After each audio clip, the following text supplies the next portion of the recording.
Hello, and welcome back to RxPlay, where we roll dice and play games. You've joined us for a very special one-shot.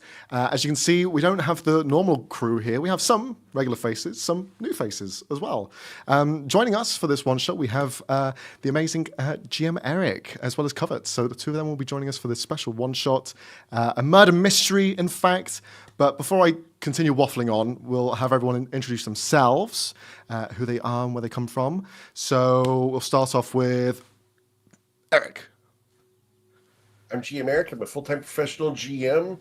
I provide a lot of fun for TTRPG players who want to learn and experience high-end TTRPG experiences. Been doing it professionally full-time for 6 years. Been GMing for 40 now.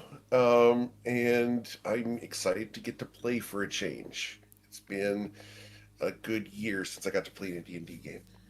Excellent. Well, hopefully this will be a good one to remember. It's definitely going to be some surprise shocks and turns in this one. And then below you, we have... Hi, everybody. I'm Covett. I will be playing Pixie tonight. I am GMEric's logistics director for GMEric.com, and I have been playing D&D since 2018 and have been playing... I've done all sorts of things to help with character creation, help with world building, including being a professional opera singer for a little while, and it's been a lot of fun, and I love working with GM Eric. Glad to be here. Excellent. We're glad to have you. Hopefully we hear some of the opera voice later. No pressure. We'll see. We'll see. Yeah. We'll see how it goes. And then below me, we have... Hi, it's Stell. I'm usually one-shot player here on RxPlay. Yeah, I'm an artist online, and that's about it. I'm excited to play this feline Robert, a tabaxi. We are excited to see how you play them. Excellent outfit. I can see the makeup has been well done. Well done. Thank you. Next to Stell, we have... Hi guys, I'm Roby. I'm a player and a DM over here at RxPlay, but also I am an artist for RxPlay and in general doing fantasy illustration, all that sorts. And I'm very happy to be here and play my little bard. Excellent. And then last but not least, we have... Hi guys, I'm Leonie. I'm literally just a D&D player that plays D&D 3 times a week at RxPlay. I have nothing else to add. I will never pass up a chance to play a rogue in a one-shot, so here I am. Avid book enjoyer. Every time it's a rogue. Yes, I read so many books. True, yes. Not every time. It feels like it. Anyway, thank you very much for joining all of us here today. And without further ado, we're just going to dive into it because we have a lot to go through. So hopefully we can get all of this done in this one shot. To give a little summary as to what we're expecting in this story. Today's story focuses on a pocket of the world that has seen much struggle. The town of Zanai, located in the far western side of Qur'Thaek, once enslaved by the rich and powerful in search of amassing more wealth on the back of those less fortunate and voices less heard. After a long time, a time too long to admit, those voices cried out in unison and dismantled the regime that oppressed them, bringing the people of Vardem and Qur'Thaek onto an equal playing field. In the years that followed, a new regime governed the fates of the rich and poor, listening to both positions equally. With a lack of care given to towns such as Zunai, exterior forces looked at these lands as potential for something greater, to make a name for themselves with no opposition in sight.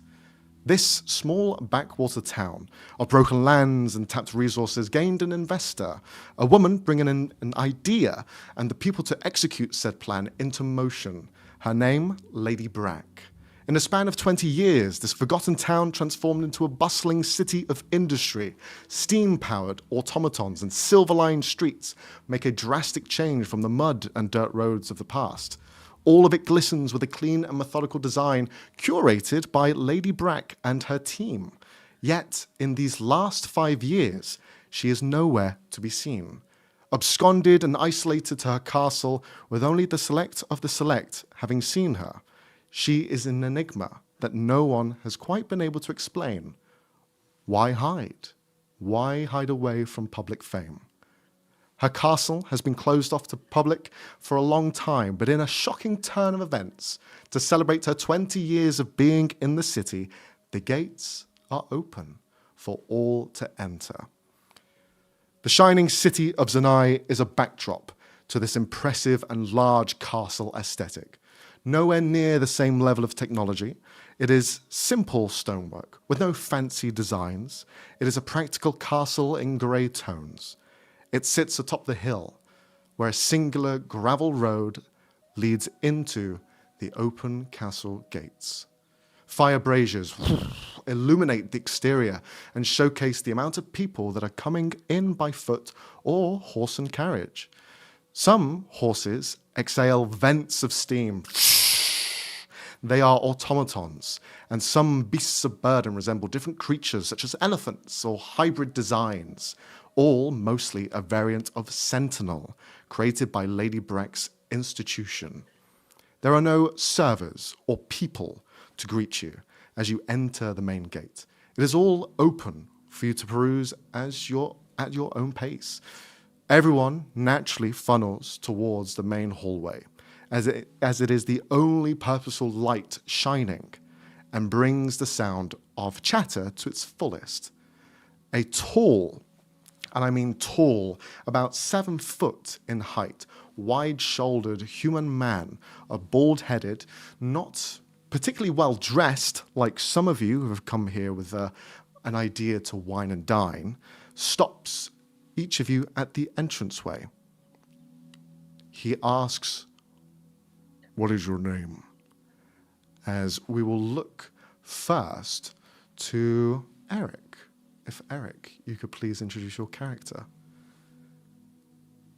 The tall man sees a dragonborn with black scales tinted with green and purple.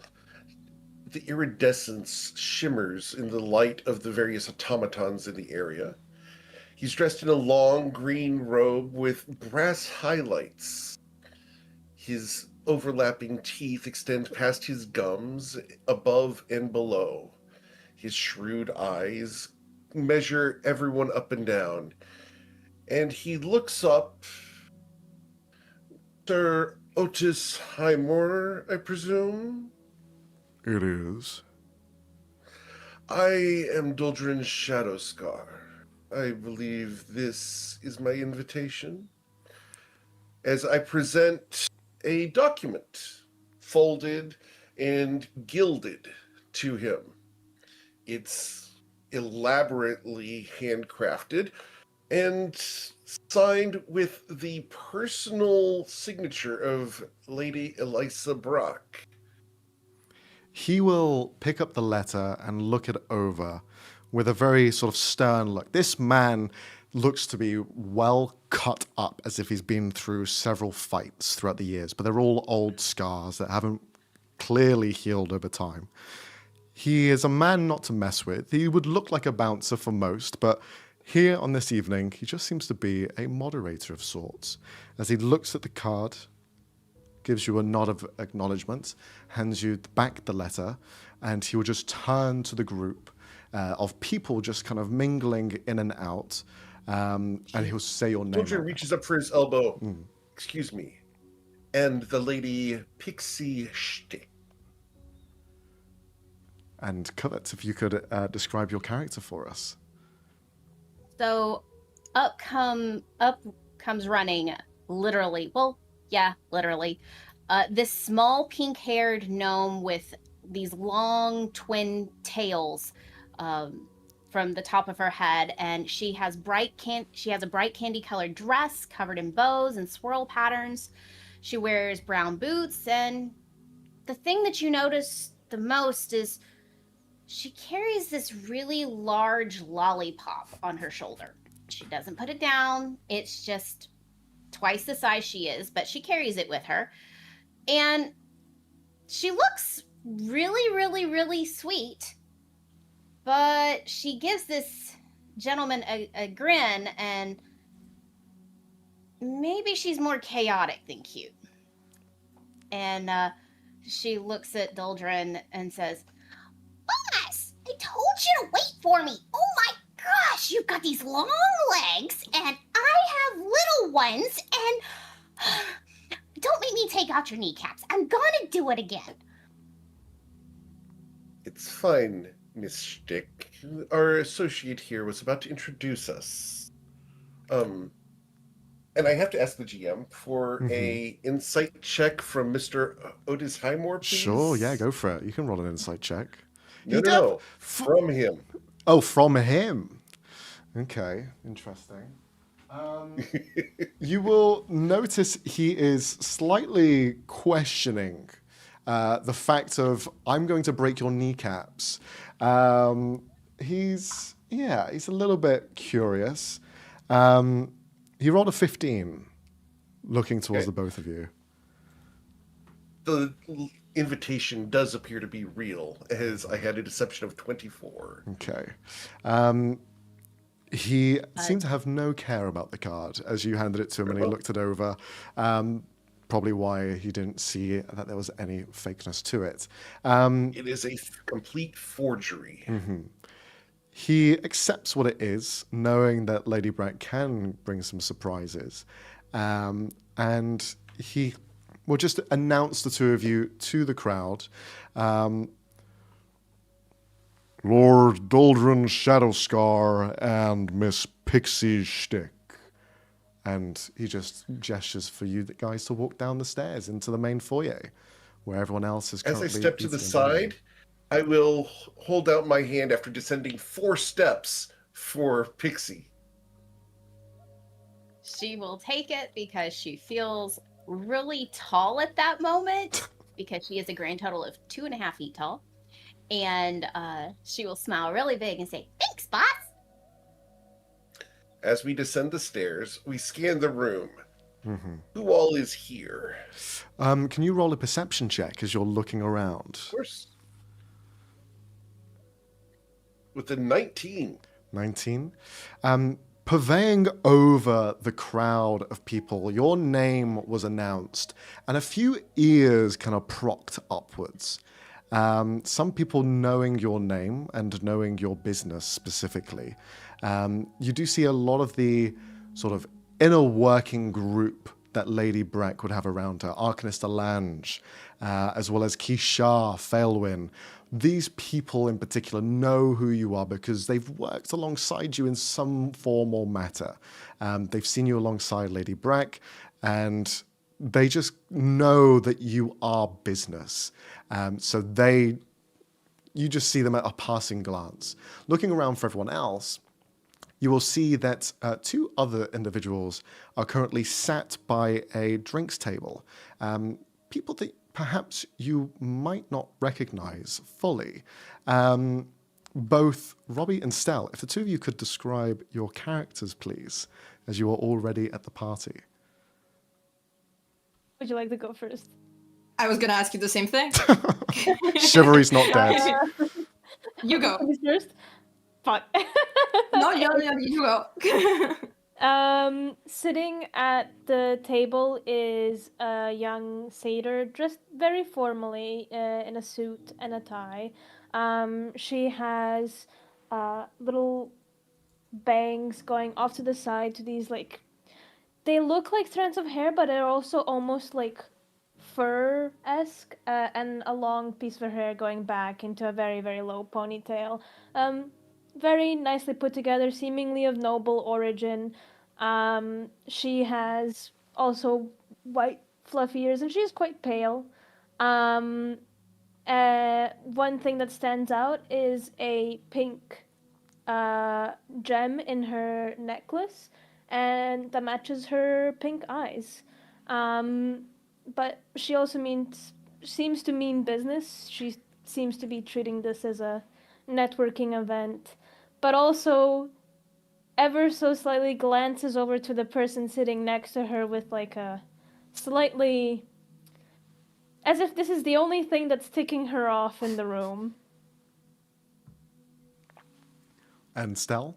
if you could describe your And character. as we go over, she's looking at this tabaxi male who has very fluffy, nicely polished white fur, blue eyes, these nice, like, golden glasses that he's wearing, a little hat, and dressed, of course, very formally, seemingly also a noble. But yeah, he's looking around a little bit skittish, you could say. Okay. Could you, Robert, roll a history check, please? A history check. You got it. You got it. Okay.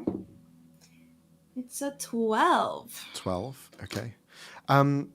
You a little bit almost fixated in this moment of having to deal with Anana currently here and present, but you hear the echoes of a name that should ring a bell in your head. You go to look over towards the staircase, and you can't quite picture where that noise came from because you are just so sort of in tune with your current vicinity. But Doldrin, you noticed that your name was mentioned out loud, and this Tabaxi fellow, their ears had perked up at hearing your name specifically. You can also roll a history check if you'd wish. Oh. With a -1 modifier, Yikes. I don't care. With a 4. Okay. You're unsure if this is good news or bad news. It could be because of what you've done. I'm not sure why they let the vermin in here. Exactly. Yes. So that's your stance on it. For the record, nothing against the player. 100% going in character. But you just kind of notice that the two of you have this sort of moment where the names sort of echo. But for Robert, you're still focused on Inanna here currently. Inanna, as you're kind of just sat there by yourself, you see this pale, middle-aged woman, about in her kind of mid-40s, but she has this very sort of subtle sunkenness to her skin, where at points you think that it's perhaps like an underlying shadow or contours have been painted across her, but no, it's actually just the indentations of her skin.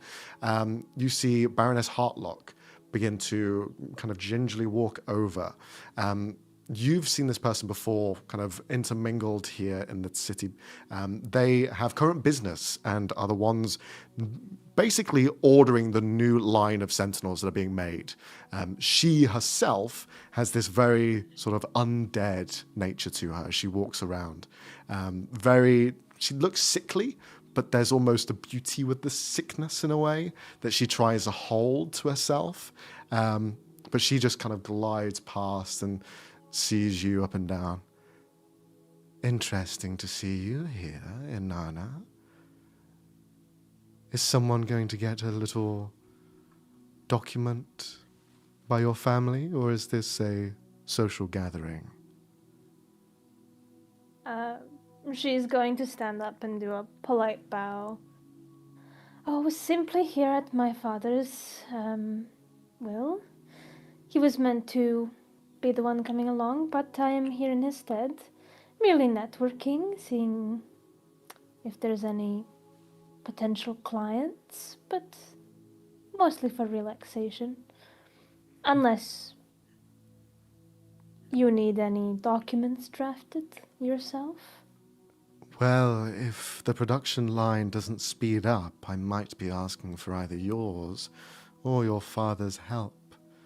They've been a little slow recently. This was meant to be done last week, but here we are, celebrating a party instead. Well, if you have a contract that needs looking over, our firm would be more than happy to help. Perhaps we shall discuss things later then. And she'll just grab a drink next to you and kind of wander off. But just noting I would like to lock eyes with Baroness Heartlock for just a moment and give a slight nod of acknowledgement. Mm-hmm. You see she ignores you fully. You see that she has noticed that you're looking in her direction, but she just turns a blind eye and turns to someone else and begins to speak to them instead. In regards to the timing of everything, most of the delays have been outside of your control or your business's control. They've just been setbacks that have just happened within the production line. One person somewhat responsible for that is Keisha. And you see the half-orc woman currently just arms crossed looking at Failwin, this Arsamar male, as the two of them are in the corner. They are probably the youngest amongst this group of people here, both in their sort of mid-20s. And isolated from the rest of the sort of party here. They are sat amongst themselves, just talking, and you see Keisha has her arms crossed, seemingly not happy with this arrangement. Meanwhile, Failwin is sat there just drinking away and just kind of blasé about it. Whilst they're just having this moment, Failwin's eyes look up to a position and you see him begin to stand up, walking towards Leonie's character. Leonie, if you could please describe your character to us. So the person that just entered the room, I assume, is a tall half-elf, dressed rather pompously. It's like he's looking to stand out even amongst such a crowd. There's 2 decorative sabers at his hips, very finely made, clearly of good money. And he's quite old. Well, he's like halfway through his life, let's say it like that. He's like maybe 50. And he looks across the room as if he already knows half the people there and just interested in talking to maybe a third of them. And as soon as he notices that Fairwood is making his way to him, he like winces and goes, okay. What are you doing here? I understood that it was an open invitation. Open invitation doesn't mean that everyone is allowed into these gates. Well, no one stopped me, so... That's because there's no one fucking here to do it. Except for me. I mean, Sir Heimer was at the door, and he didn't seem to have an issue. That fucking oath.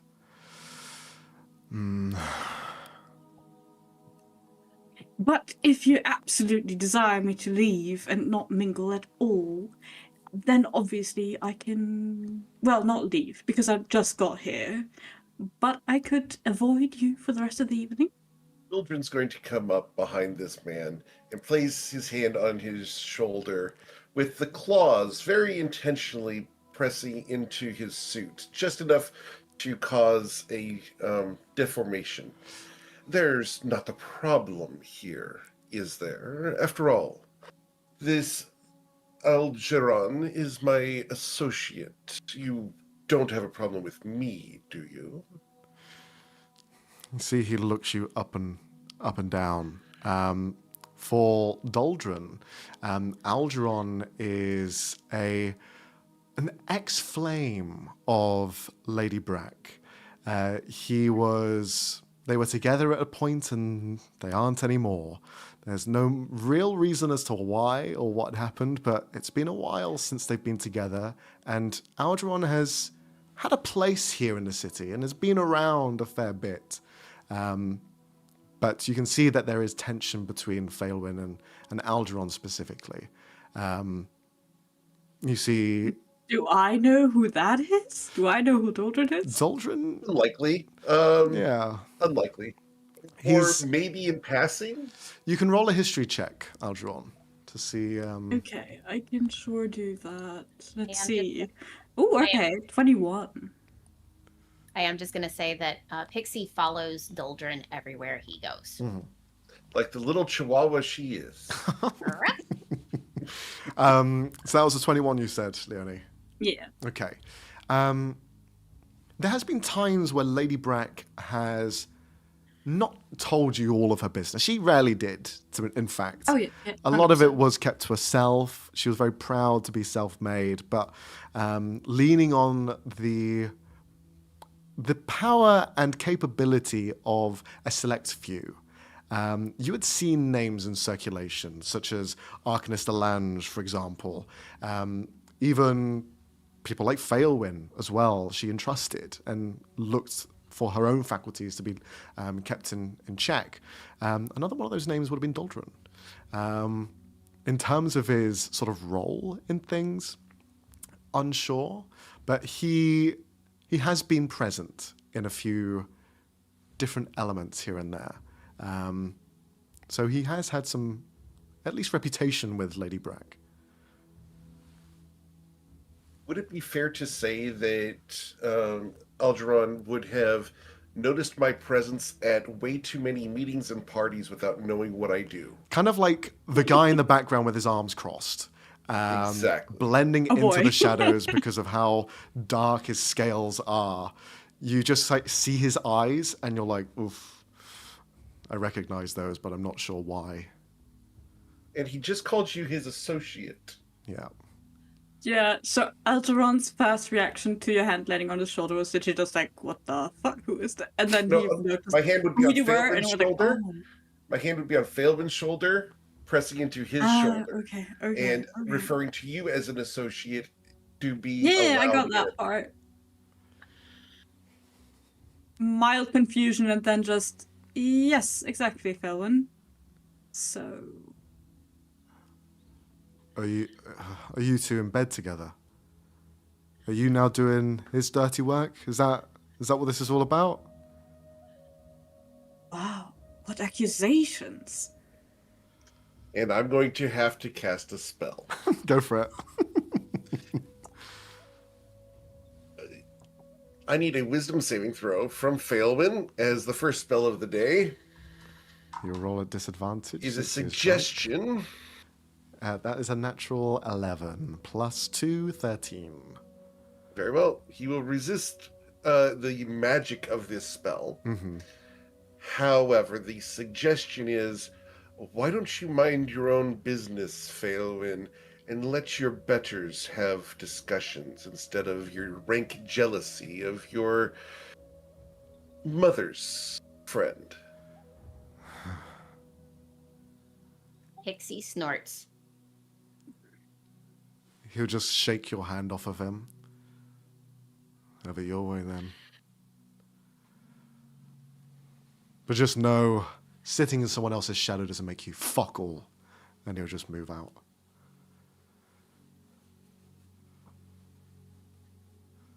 Aldron, you're left Cast with... a second spell Let's see it. before he gets over there. I'm going to cast a minor illusion of a bar stool where he is going to go towards. Yeah. Does he sit down on my bar stool? He'll try and kick the bar stool, and he's going to make a dex save. Because he's going to try and storm out. He fails. Sure. And he just... The illusion of a bar stool does nothing other than whiff away with a puff of smoke. And he slips on his own foot as he just falls to the ground. Oh, fuck. You see Kishar, the half-orc, run over and just pick him up by the scruff, set him up to his feet. I thought you were about to see this sort of altercation happen. Nothing too violent, but still something that stands out throughout the evening. Is there anything that you guys wish to do seeing this? Just lean over. You'd think in a room full of nobles, people would learn how to have manners, but... Yeah, in a room full of Speaking nobles. which, turns, slightly grabs face. What exactly is it that you're doing? In what way do you mean? You know exactly which way I mean. I have no such idea. Have you considered going into law? Law? Why would I, Robert Poston, a noble, go into law? Just seem to have a good poker face, Robert. Thanks, Inanna. Oh, I didn't know. Never mind. Just don't cause trouble for me, please. This was supposed to be my day off. I would never do that. You know I respect you. Do you? Do I hear this conversation? Not at the moment, no. Understood. Would say with the sort of discourse that's happened, these guys are just kind of looking in.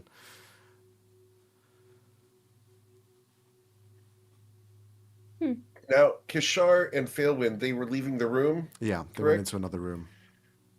I would like to do a almost imperceptible nod to Pixie to follow them. Pixie, would you?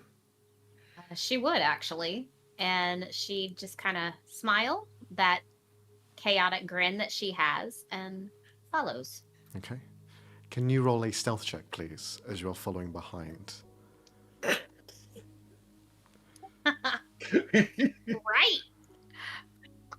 Can I proffer that this might be with disadvantage? No, we'll just Okay. we'll leave it as is. It's okay because even with a +2, it's a 13. 13. Okay. Noted. We'll keep that in mind as Pixie begins to head off and follow. Aldron, you're left with Doldrin after the little altercation that happened. Just the two of you standing there amongst this sort of mess. A couple of people looking in. You feel like the eyes on you, that sort of rush of blood goes to your cheeks. But then they all kind of murmur and go to their own business. Aldron very much watching Pixie leave and being like, okay, there she goes. Right, thank you, good sir. That was not really called for, as I had everything under control, but I appreciate your input. I don't think we've been introduced, even though you just introduced me as your associate. Lord Aldron Montez. Scar. A pleasure. Yes. Aldron, I know who you are, even in spite of the fact you may not know me. Well, I don't think we've ever been properly introduced. Indeed not. Quite a party, don't you think, for a wake? Well, it has been 20 years. 20 years is quite the accomplishment. So, Well, 20 years is an accomplishment, that's for certain. But why have you decided to come? I know you stated that it was an open door, an open invitation, but we don't see you here often. no, not these past few years, that is true. Well, Where have you been? I've been doing my things that I'm not sure are any concern of yours. Mild curiosities? You could call it small talk, of course. Of course. But does your mother still cook that delightful dish?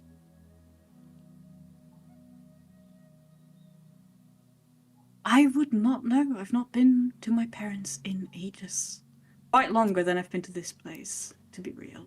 Such a shame. She's such a delight. Is she? Indeed. Huh. I mean, we associate with different people, clearly. Well, I'm very I sorry like to ensure that I know who I'm dealing with. Well, that's just to have said it between the two of us. If you associate with my family, then I do not want anything to do with you. Have a good evening, sir. And he'd extract himself from the conversation.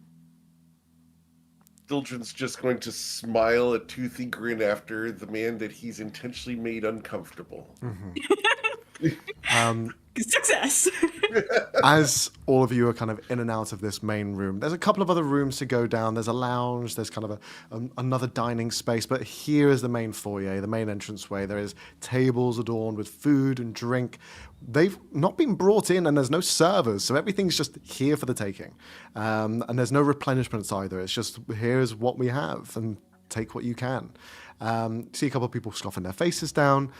Interrupting all of this, you hear another announcement giving as two more people enter the main entranceway. You see Otis introduce them as Slate Course of Underborough and Mr. Bone Marrow, as he kind of looks over curiously to the large sentinel that's beside this changeling. The changeling is adorned in kind of these fancy colors of green and gold. He has pendants, he has wealth, he is oozing it. His skin is of an ashen grey, his hair is slightly long and past his ears, and being a changeling, he can change his face and change his appearance, but he chooses to stay as himself. And he walks in alongside Mr. Bonesaw, who's this large, tall, 8-foot tall sentinel, a humanoid sort of build, metallic structure. You see the steam vent move, like spraying every so often as he moves through. He himself has a very sort of mean look, as though he is a bouncer himself or some sort of guard to go alongside Slate and protect him probably when he goes out on these sorts of evenings. But the two of them walk in. You see a couple of people look inwards to them, but apart from that, no other sort of discourse happens. We're going to go over to Pixie now. Pixie, you've walked into somewhat the kind of dining area, the second dining area that hasn't been used, and there's no food on the tables. It's just an empty sort of room, essentially, with just a long table in the center and a couple of chairs on either side. As you stealthily make your way in bright pink and a massive lollipop, you turn the corner and begin to listen to try and follow where Keisha and Phalowin had gone. You can see them sat at this table. Keisha has grabbed a decanter off the side and has begun to pour this, what looks like water, into a glass and give it to him as he sits down, just head in hand, just rubbing his face. You see he seems a little bit embarrassed and a little bit flummoxed, and she is trying to just calm him down. Can you roll a perception check as well, please, as you're listening in? 17 plus 3, so 20. Very good. You hear the odd bits of conversation, but you get the full picture. He is kind of just in his own head, just mumbling to himself about the interactions. He's just kind of a bit all over the place, and she just puts a steady arm on his shoulder. You need to relax, Phalowin. Don't let his words get to you. Just breathe. Tonight is a night, of course, that's going to bring dismay and anger. It's 20 years of your life, of my life, of all of our lives, culminating into this farce, this celebration. It's ridiculous, really. But you need to steady yourself. If you're going to speak to her, you need to confront the truth. I don't really know, honestly. I feel myself a fool. I see her as my mother, but she has no care for me. She doesn't admit that she's my mother, yet she was there every step of the way. I do not live in this abode, but she gave me everything I needed to get one. I don't know what I am. I never have. The only thing I've gotten is a lunge, and, well, he's a handful. What am I supposed to do? I think the best thing that you should do is confront her. If you have any questions, just speak to her. Speak it out. I know she could be brash and a bit of a bitch, no offense. But you need to speak to her. You won't get anywhere otherwise, and being drunk won't help. So sober up. I'll get some more water and some food for you, and talk to her. I could just sit here and wallow in my own pity. She slaps him across the face. I'm not going to fucking do that. You're going to go up and speak to her. No more messing around. Just do it. Fine. Okay. I will need some more water, though. I can get that. That's fine. And she'll begin to head past you, Pixie. What are you going to do? Pixie is going to try to, believe it or not, hide under the table behind a chair. Okay. Because that is, frankly, the closest thing that she could probably get to. But without moving the chair, just kind of wiggling in. Can you roll a stealth check at advantage? Because of your size, you're able to kind of like hunker down a bit quicker than most people would in this time. 20. Natural 20? 18 plus 2. Okay. 18 plus 2. Very good. You manage to squeeze in. You kind of just dive in as quick as you can. And you see she's just kind of like walking past you, not even paying attention to the surroundings. You hear her just mutter, "Oh, what a fucking mess all of this is," and just walks out of the room, leaving you in here alone with him. It is up to you if you wish to stay there or leave, but they haven't noticed you. She would probably stay there just for a couple of minutes and then see if he mumbles anything, because sometimes those that are as distraught as he seems, they mumble. So she would stay there to see if they would mumble, and if they don't, she would quickly head out of the room to report back to Doldrin. Okay. You will hear him mumble to himself. "What did I do to deserve her? Oh, it's going to be a very complicated next few days if everything goes right. I just have to confront my demons and snap out of it. She's right. I can't be living like this any longer. I've got to speak to Eliza, get the truth out of her." And you see he just kind of like centers himself.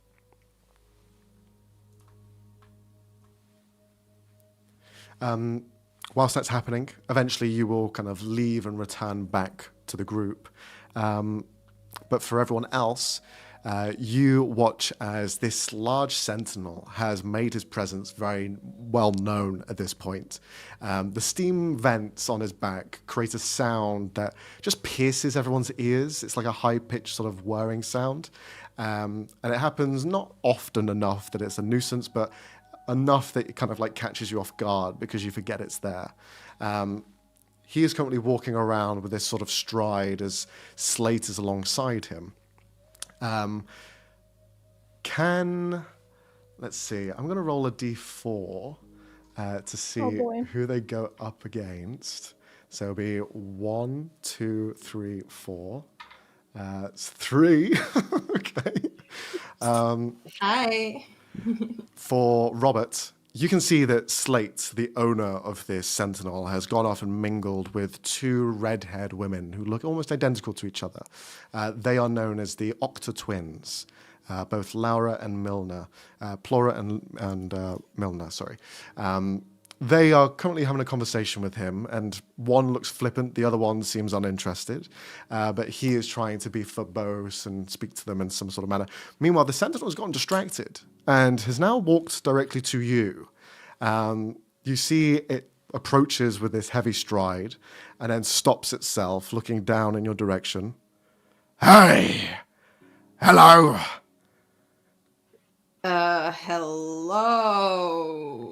And Robert is gonna like slowly back away because he's creeped out by this thing. "Where are you going?" Oh, just around. Turns. "Well, we're around somewhere. We sure Do you want to are. fight?" Fight? "Yeah, fight." No, thank you. You see they begin to like ready their I think I'm gonna fists. go refill my drink, actually. "What do you mean, no?" Robert's gonna like keep backing away and like gonna put his paws up in the air and be like, "You want to big guy?" fight? There's a fighting position." As he kind of readies himself, mimicking your sort of movements. Robert is still like backing away. And he's like, "Hey, big guy, I just want to go refill my drink. You know, drink. Do you want to take a drink?" Roll a persuasion check.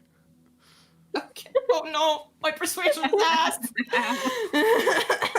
And Anna's smiling a little bit, taking a sip of her own drink, watching this happen. It's a Children is 19. smiling. 19, you said? Mm-hmm. Okay. He'll turn rapidly to Inanna then. What are you laughing at? Do you want to fight? Oh, I'm a diplomat. I couldn't. Fighting is diplomacy. I'm pretty sure it's not. Steps closer to you, now leaving Robert completely. You want to fight? No, thank you. I'm not a fighter myself, so I don't think it would be much of a challenge for you. You are very calm for a fighter. Again, not a fighter. Where is this challenge for fight? As he turns around and now gestures to the rest of the room. I think someone might have given him the wrong invitation. Yeah, I think they might be off their rocker. Wolf's going to raise a glass. I'm here for a fight. However, I refuse to engage in a battle of wits with an unarmed man. Do not worry, we will battle with fists then, instead. Maybe I have a champion. After all, my fists are problematic. Roll a persuasion check, please.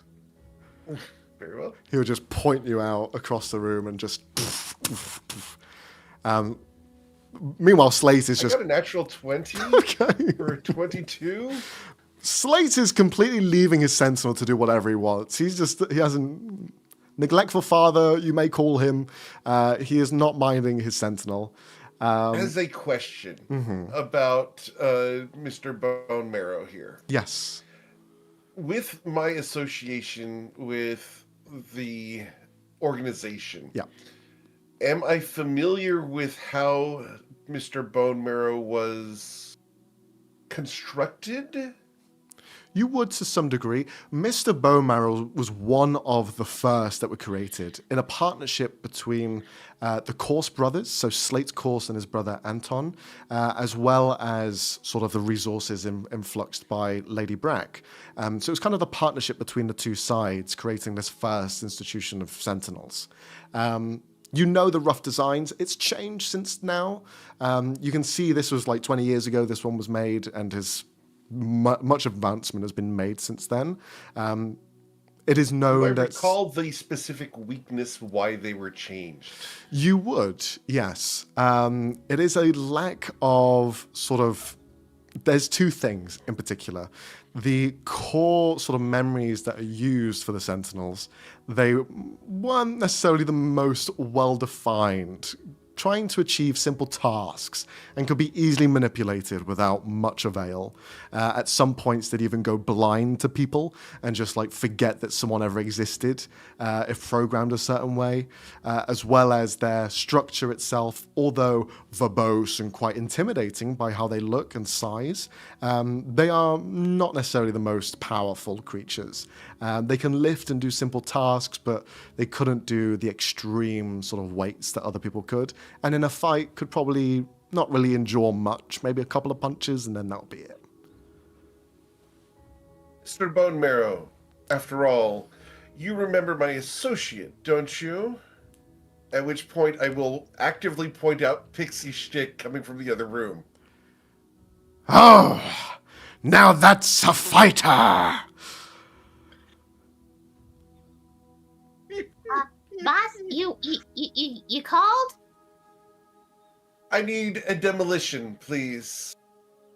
And with my demolition? glass, Or a My demonstration? I shrug and I will gesture with my unsipped glass at Mr. Bone Marrow. Seeing this, you see he'll prepare and begin to march towards Pixie. Pixie, you see this huge sentinel beginning to approach you with ire to fight. Okay. Do we have space for this? As she looks around the room. To make Not sure really.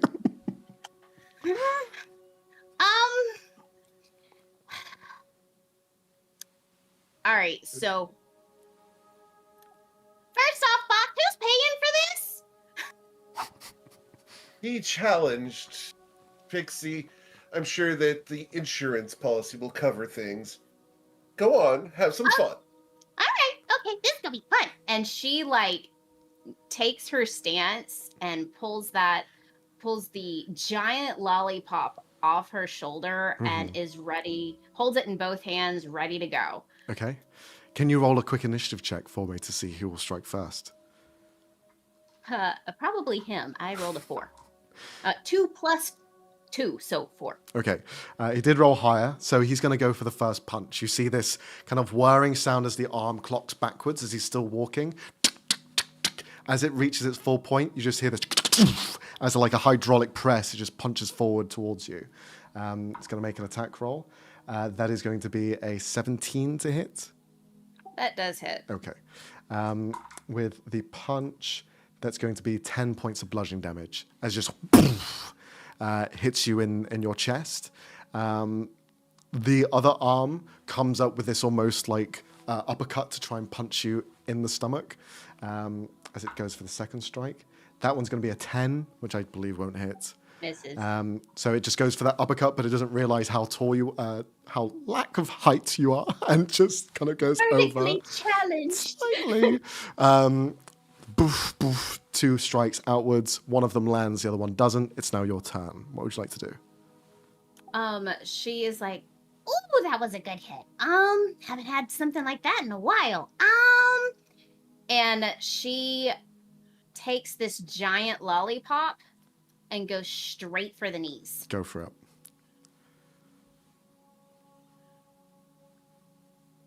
So she has 12 bludgeoning damage plus great weapon master damage, so a total of 22.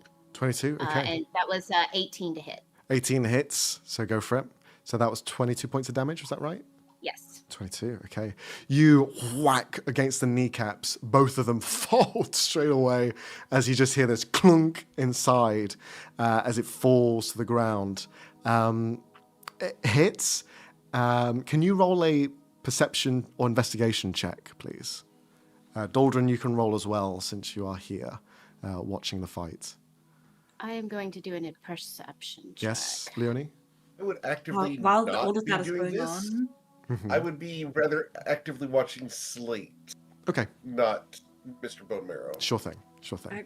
can I tell that Doldrin is distracted? yes. Yeah. Nice. Then Al would use this distraction to sneak away and look for where he remembers Eliza's office being. Okay, sure thing. Stell, you wanted to do something? I also wanted to look for Slate. What is Slate doing while this is all unfolding? You see he's just kind of like chatting up these two girls. He's just like flaunting his stuff. He's got his arm on a backrest.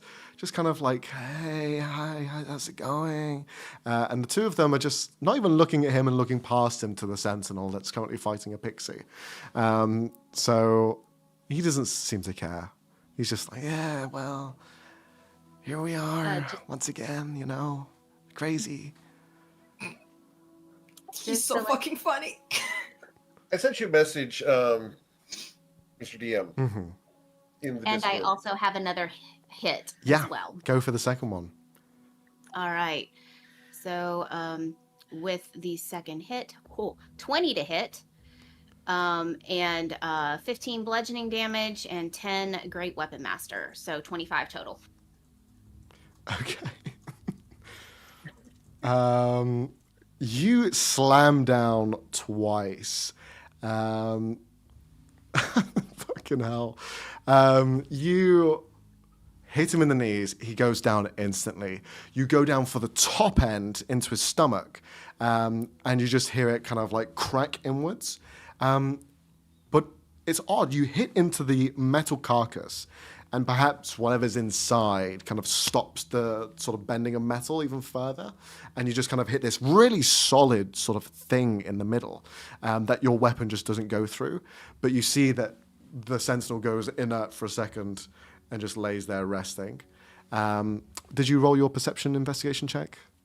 I did. I did the perception, and that was a natural 3 plus 3, so that Okay. was 6 total. And did you want me to do the? Did you say It was investigation? either one. You could have used either one for the Okay. roll. Okay, 6 noted. Okay, good to know. You hit into the chest, and you see that the metal bends, even cracks in some areas, as just this steam sprays out from him. But yeah, the kind of hit impacts, and he just falls to the ground. He doesn't go completely catatonic, but you can see that there is an element where it's just like dazed, or the circuits are just slightly frazzled. But yeah, you have this sort of fight. Are you continuing to wail down, or? I just have the 2 hits, and she's just gonna stop and look at Duldrin for a nod or to wait kind of situation. Looking at Slate, since he's not paying attention, I'm just going to give the nod to Pixie to finish it. If he's going to be this distracted, he doesn't deserve such a powerful tool. This thing needs to be recycled. Okay, so she's done all of her damage that she can do at this point. So she's going to have to wait and see what he does next. Yes. All right. Robbie, you want to do something? Yeah, while all of that is happening and is kind of a distraction, Inanna is gonna slightly go back into one of the other rooms looking for, well, the lady of the evening, because I believe we haven't seen her still, No, so she's not presented she herself. is quite curious as her family was invited. So she's gonna take a look around. Okay. With this distraction, she assumes she won't be stopped or Very true. interrupted. So both Algernon and Inanna are heading in to try and find Lady Brach. Meanwhile, the rest of you are kind of watching this altercation. At one point, yes, Eric? I have noticed Algeron leaving my side. No, they kind of, in the chaos of it all, slipped Very well. away. Especially being a rogue, they've got high stealth. But you are kind of caught off guard as the sentinel who's laying down, Mr. Bone Marrow, Pixie, you have your kind of lollipop ready to attack another time if he begins to move. You see the arms just begin to move towards your center, clock backwards, and ready to punch you. But you just hear them hit this almost barrier as a conjuration, a force field is kind of embedded between the two of you. As you see from the side, Arcanist Alange, one of the main people who have created this sort of powering device for Sentinels, interjects and stops the fight from happening. Slate, please, this is not the place for your toy to be having games. And please, clean up this mess. Slate looks over. Oh, okay. Sorry, everyone. And just begins to walk over towards Pixie. He didn't hurt you, did he? No, I haven't had a fight like that in a while. It was kind of nice to stretch my arms, and it was great. Thanks. Oh, He's going to approach to see the handiwork of his associate, and is going to lean down with his robes, billowing, to inspect the dent in the center there, where that hard thud was. sure, yeah. You can roll an Is that investigation cylinder check. exposed? Yeah, let's see. Not quite. Not quite Investigation check with plus -1. Sorry, -1 was a total of a 15. 15, okay. You can see that it's not far-fetched to have modifications to Sentinels over the years. It's been 20 years since you've seen the design. It's possible that some elements have been changed. You can see that the exterior is pretty much the same as what you've noticed, but the inside of where the chest cavity is, it's kind of cracked and given way to this like glassy interior, which is probably some sort of housing for perhaps the inner workings, the gears, how this is powered. Think of it as like a breastplate underneath a breastplate in a way. And it's kind of just underneath that layer, just kind of protective. It glints and shimmers within the light as you just see that crack down the middle. But now Mr. Bowmare begins to stand up, slightly shakedly on his feet. Before he does so, can I see through this crystalline layer to the power source where the connection between fire and water mix? It is within the back sort of spinal cord. Here in the chest, you look in and it just seems to be like a black glass. You can't really see through it. It's almost like obsidian. But you can see the device in the back. Hasn't been damaged, seems to be well looked after, and it's just there resting at the moment.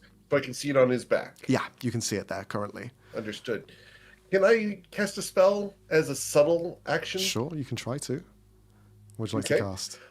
I would like to cast Water Whip, not on Mr. Bone Marrow himself, but rather on the contents of that elemental core. Okay. How so? What would you like to achieve with this? I would like to have the Water Whip extend the amount of water inside that containment unit. Okay. Roll a spellcasting ability check for me, so your charisma. Sure. The charisma check is a +2. I got a 12, so a total of 14. 14. You almost attack the imbalance. The balance that was there originally, you kind of imbalance it and almost cool down his persona slightly. So as he begins to stand up, rather than have that almost fiery energy, he seems a bit more lethargic and a bit slower as he begins to stand and move around. No more fight. Sleep. Sleep. I need sleep. As he just bounds in different areas. You can't sleep. Sleep! As he just continues to bound through. Alange, who has intersected all of this, just looks at you, Doldra, and gives a sort of nod and just kind of goes on his merry way, having broken up whatever discourse was here. Going over to Algernon and Inanna. Algernon, you were the first to leave to try and find Lady Brach. Well, specifically to find her office. Yes. If she happens to be in there, I won't complain, but that's not his priority. She does seem to be in her office as you kind of knock, and you see that she is currently inside. This lovely looking, well-aged sort of human woman, curled sort of short hair going up to about the mid-center. She walks with a bit of a cadence to her that is someone who has probably been in the field for a long time. Her back is slightly badly postured, but she wears it with good grace and decorum. As soon as you enter, you see her kind of like eyes rise up with these glasses and she just like pushes them up to her nose. Algernon. Eliza, you seem to be missing your own party.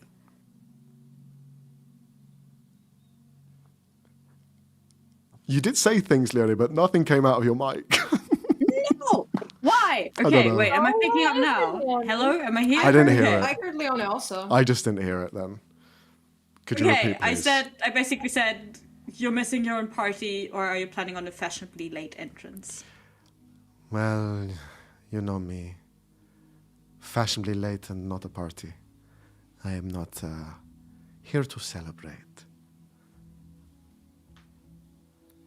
Right. I'm surprised so you're just you are invited here. the entire country. Algernon, why are you here? Well, you sort of made it quite the public event, and I happened to be in the area. Obviously, that drew my curiosity. I would have preferred it if you didn't. Wow, rude, very rude. That hurt my feelings very intensely. How could you say such a thing? Anyway, so 5 years, no contact with the outside world, and now suddenly that. That. It is 20 years. It was not my choice to have this party. The city enforced it on me. I simply abided by their rules. They thought that it was a great time to celebrate, and I would... 5 years ago I would have said no, but now I will say yes. Something has changed, Why? Algeron. Something is different now.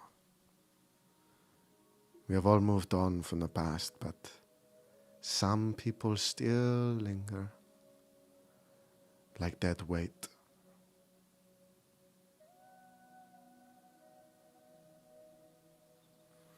Can't argue with that. But still, you seem to be doing fine. There doesn't seem to be disruptions with your system. Your organization stands strong. So, what's suddenly given the city power over you? It used to be the other way around. I just walked away. The city did not need me anymore. I do not need the city. They have everything they need, and I have everything I want. What else is there to gain from all of this? Isolation has granted me a way to relieve the burdens of all of the work that I had endured for so long. These 5 years contemplating by myself and Otis by my side has been a gift. I have confided in him. He is a good man who has seen a very drastic life, different from ours. It is refreshing to see that. And here now, I sit here and know that everyone is enjoying themselves downstairs. Yet Algeron... Maybe you should have informed Felwyn of that. He was supposed to be having fun. He doesn't seem to be enjoying himself. And also that creepy dragonborn guy you keep around. Well, I think he's making many people uncomfortable. That is his job. That is a very odd description of a job. He is a fixer, Algeron. He makes sure that the work gets done, no matter the cost. Oh. Right. It is unfortunate that both you and Felwyn are here tonight. I would have thought that you would have taken a step back, but I guess it is what it is.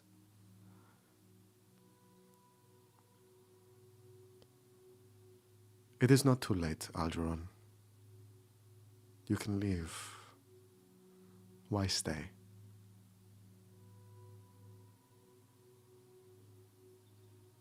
I would like to make an insight check. Sure. To try to tell why the fuck. Like, is it just she doesn't want me here because she doesn't want to be here herself? Or is there more to it? I rolled like shit. That's a 13. You have never been able to read this woman, no matter how long you're with her.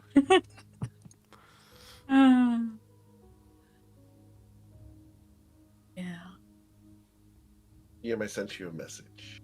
Okay.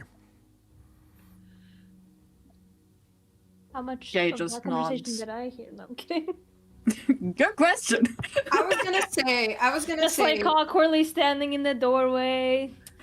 Ooh, oof. I was gonna ask, did Inanna manage to find the office? Because I think Robert would have followed behind Inanna stealthily. As this conversation is going on, and Algeron, you sit there in a moment trying to just mind read a woman who has a shield on 24/7.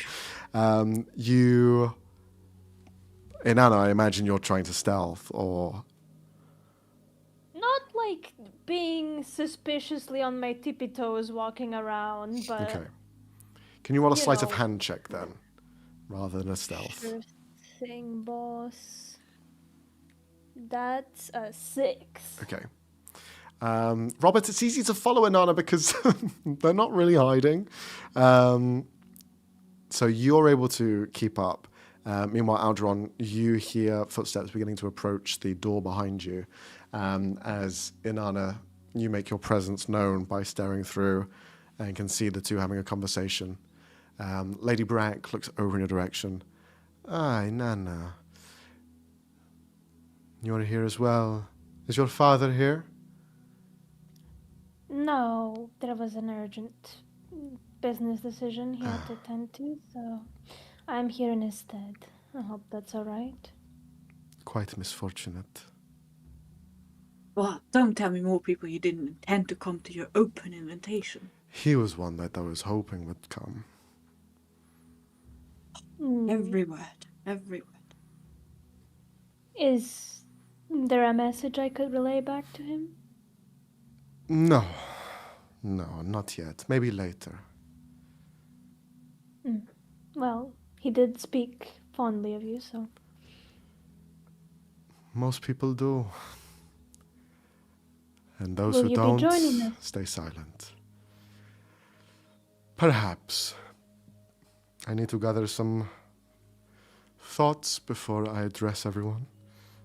So I will be leaving the two of you here. Don't be rummaging through my documents, Inanna. Oh, clan confidentiality, I couldn't. And sees Robert coming up behind. No. She does not see Robert. Robert would be stealthing the Your fuck out of stealthing. this. Stealth check, please, then. Okay. That's an 8 plus my Jesus fucking my 9 in stealth. So that's a 17. Okay. Let's see. You duck into one of the sort of like corners of the room before the sort of entrance to her office, behind the cabinets, just trying to blend in a little bit. She begins to leave. You see she's about to say something to the two of you, but then she'll just continue off. There is a moment, Algernon, where she does turn and look at you. And she's not trying to hide anything, so you can almost see the facade. There have been points in your relationship where a tenderness has broken through and this hard shell has melted away. And for a moment, you see that. You see those eyes staring back, and it's almost like the first time the two of you fell in love. And then she just continues to walk out.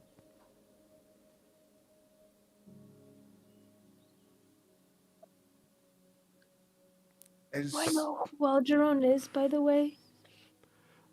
Yes, I would imagine so. It's not much of a secret, Algeron's past or who they are. Slowly turns towards... Miss Arnaki, if I'm correct. You are I correct. think we've met. What a pleasure, if you'll excuse me.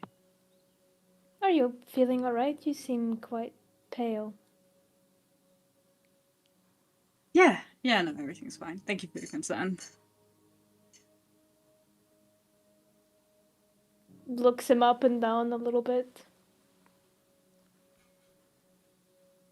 So are you aware of why this party is made? Other than the 20 years, of course, but... You'd think they'd celebrate the 10 and 15. I mean, well, 20 years is a pretty number at the moment. Pretty big at the moment, considering what happened 20 years ago. It's not only her interference that started, it's all the bullshit that happened over in Qur'Thaek. And it seems to have mostly started from the city's prerogative rather than her own, so I honestly couldn't tell you. Maybe she just felt like it. Perhaps. Even though apparently she doesn't seem to be much of a party person. Oh no, she hates them. Oh, Absolutely despise them. I guess there are duties each noble dislikes. Robert, you're listening to this conversation. Are you going to make your presence known? Or do you stay Absolutely hidden? not. Okay. Absolutely not. Robert is hidden away in this corner with his little notepad and taking notes of everything that everybody is saying. Okay. How much of the Remind previous me what you roll? conversation? Pretty much most of it. Okay, amazing, incredible. I rolled 16. geez, what was it? 17? It was a 17. 17. It was a 17. Right, Max, I believe my passive perception's higher than that. Okay. It's a 20. Gosh, fuck! You hear...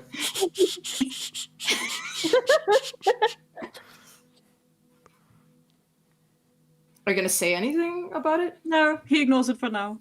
You're gonna go, okay, beautiful, amazing. He just Robert, cocks his head slightly and like looks past Inanna outside out the door, but doesn't do anything. doesn't care about it. Amazing, beautiful. Yeah. That's amazing for me.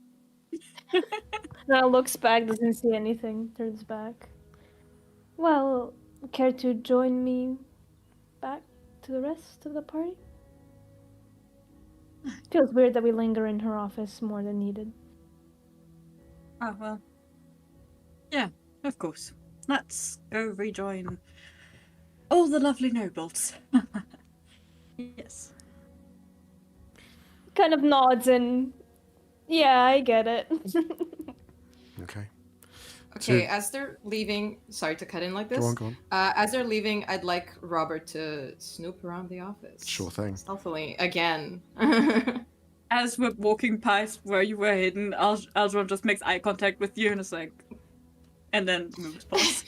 Robert is like completely ducked and like almost like holding himself against the wall, you know, like propping himself up. Mm-hmm. And he looks and he's just gonna pretend that didn't happen.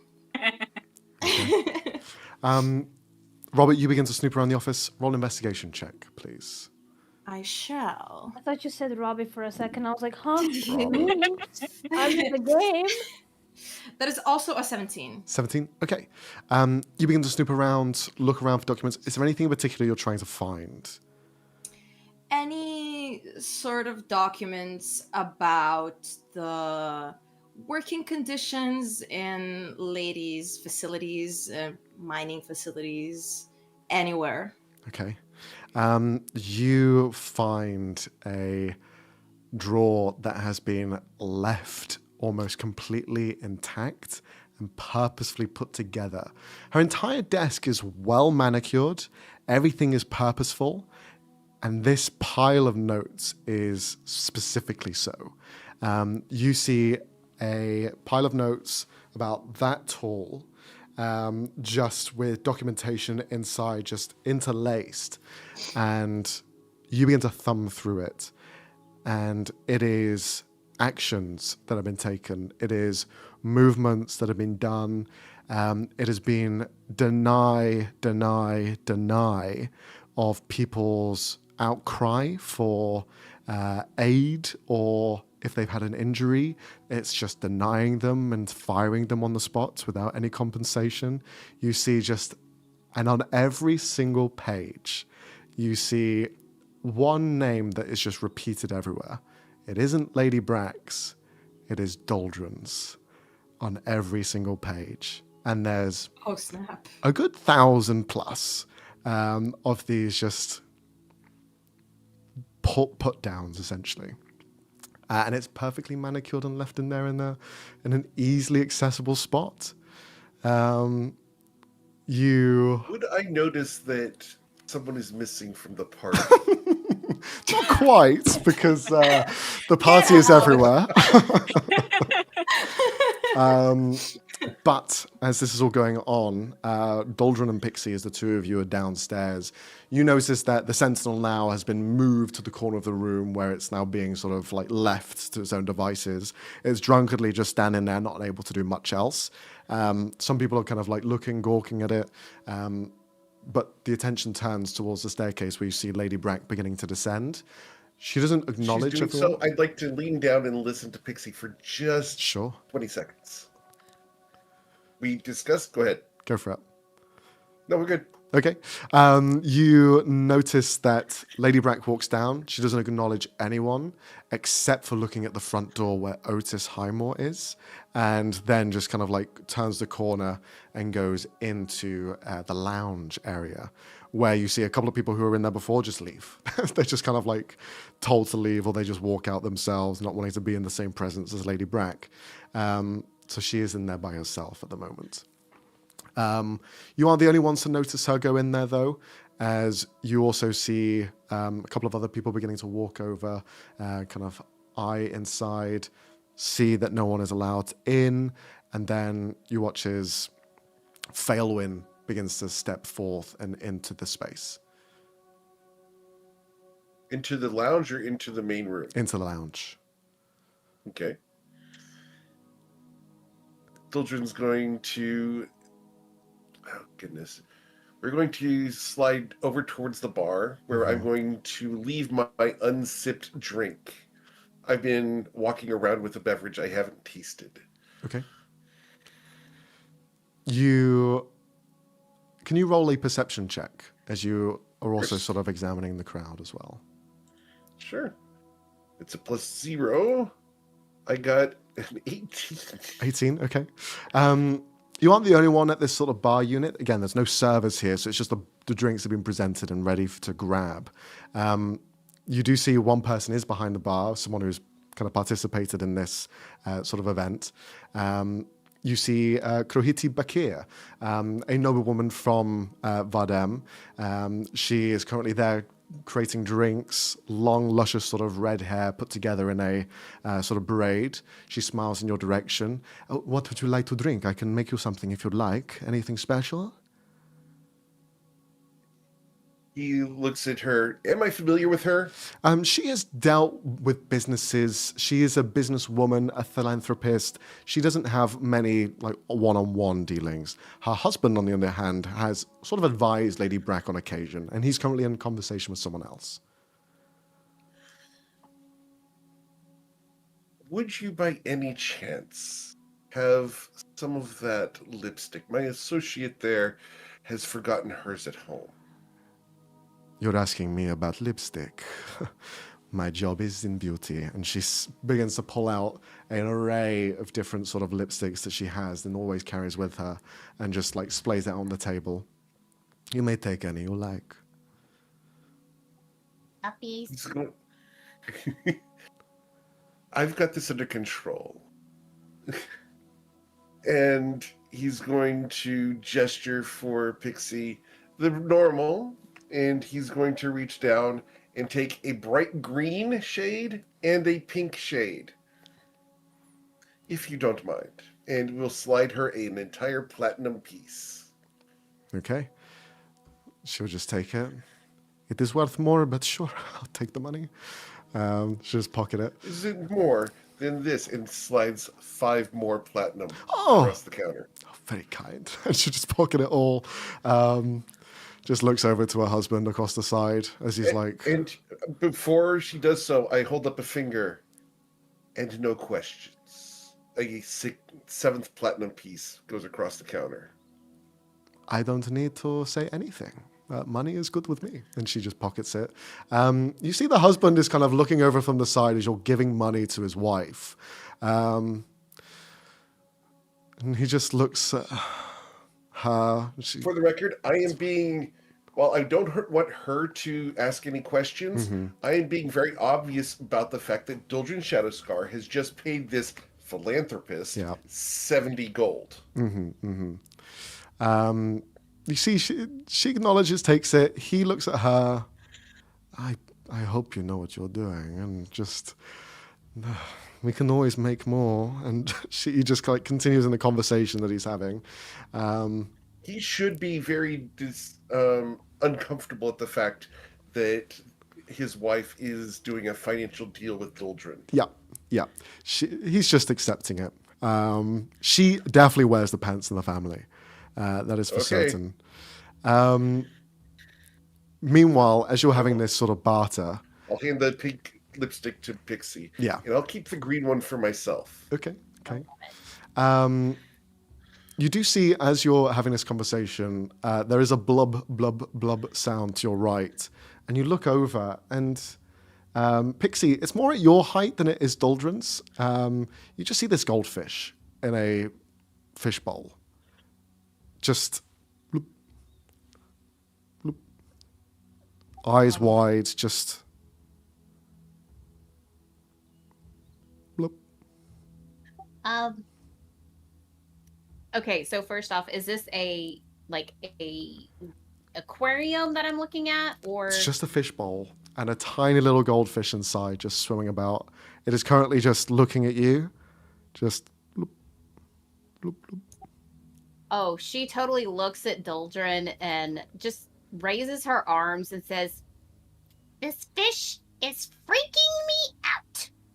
It's staring at me and making those little fish faces that they do. So, uppies?"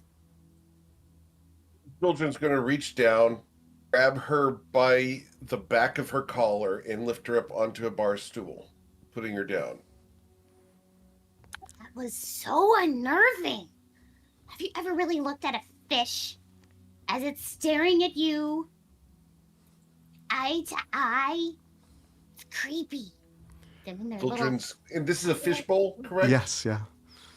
Children's going to reach down with one long fingered hand, the claws slide under the fishbowl, lift it up and place it directly in front of Pixie on the bar at eye level, now that she's on a bar stool and cannot escape the gaze of this goldfish.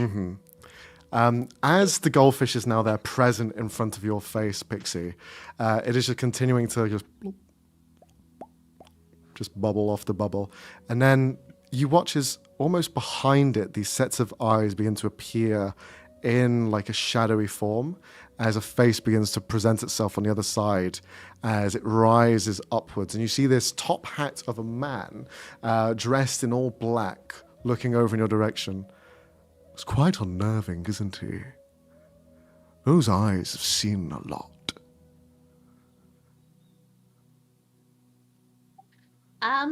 Yeah, he's pretty interesting, that's for sure. And she looks directly at Doldrin and just looks at him dead in the eye and says, You enjoyed that, didn't you? Don't deny it. Children has no acknowledgement of this accusation, this baseless slander from Pixie, but rather is asking for a alcoholic beverage from Bakir, from Qur'Thaek Bakir. He's now asking for a, it's needing to be a very powerful gin, is what he's like. Okay, as you kind of ask, you see this shadowy figure that's just appeared basically into thin air, kind of take over. He slides in the way. Don't worry, I feel like I can get that for you. I do like a strong drink myself. And you see he just kind of brings his hands together, shakes a kind of 2 glasses in one, and then forms a large bowl of gin for you to drink. He creates another for himself. My little friend, would you like one as well? Oh, she doesn't drink. No, I'm working, not on the job. Right. Sorry. So just 3 then. Gives one to you, Doldrin, hands one to himself, gets the fish inside of the fish bowl, plucks him out and puts him into the gin and tonic.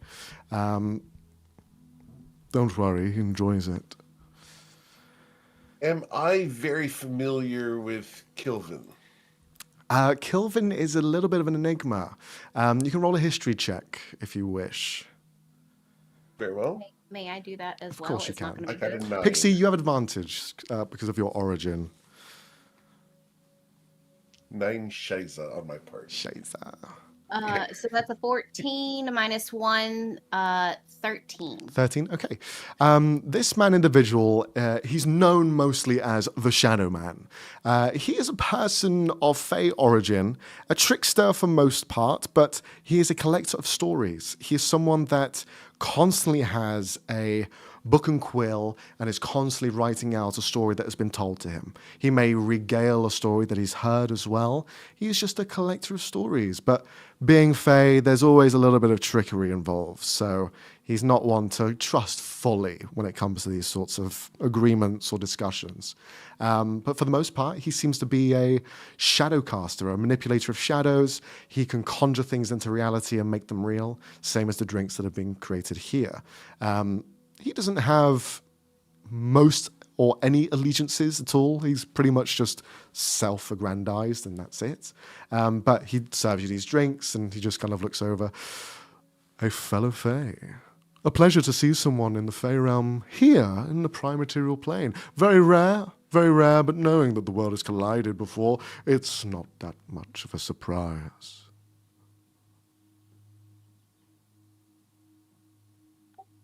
With hold on, I'm thinking. I'm checking something. Hold on. No worries. May I see the bottle of gin, please? Oh, doesn't exist. Doesn't exist? No, I just made it. I drank so many in my years, I know how to make the perfect gin. Then what is the ABV of this gin? Oh, it is, well, Normally gins range from 50 to 57. 35. It's not that strong. Oh, of course. Boss, it's for a party. He looks at Kilvin. I'm disappointed. Oh, don't worry. And- Snaps his fingers, and you just smell this, this whiff of just hard liquor. 100%? Is that perfect? Is that better? Moderation is key. 99, Perhaps halfway then. between the two. Oh, really? Not much of an adventure seeker, I see. Fine, 70 then. Okay. 70%. Dildren's going to cheers him and turn, leaving Pixie with this fake creature and wander towards, not into, but towards the parlor. Okay. With the stick of lipstick, green, and his bowl of 70% alcohol gin. Yeah, you got it. So, that being said, Pixie looks back at Kilvin and she's like, So, heard any stories lately? 'Cause, I know how you like to collect them. Oh, I love stories. I could be here all day telling you stories, but how about you tell me something about you? I love hearing about where people have come from and what they're going to be. Oh, it's nothing that you can take, though. Don't We both worry. know that. I won't be stealing anything from you unless you want me to. I can Oh, if you no, no, no. want. I could. But I'm not giving you anything either. Let's just be straight about that. Oh, we can. We can. Don't worry about that. I can tell you a story. Sure. I'm here on a little, fact-finding mission. That's intriguing. Yes. Kind of facts. Well, I've already done my work. I'm just here to see the aftermath of it all. What you doing? Well, Pixie, I'll let you in on a little secret. This party was all orchestrated with some nefarious intent behind it. You see that man in the corner, the Triton? And he gestures over into the room where you can see this older, sort of maybe 40s or so gentleman of a Triton. He has this mohawk fin, but it is currently drooped down to the side, kind of covering, making this almost like half haircut style to him. He just sits there and is currently conversing with a few people back and forth. They're all laughing at his jokes as he's kind of schmoozing them. That gentleman over there, he calls himself Helliswell Sealock.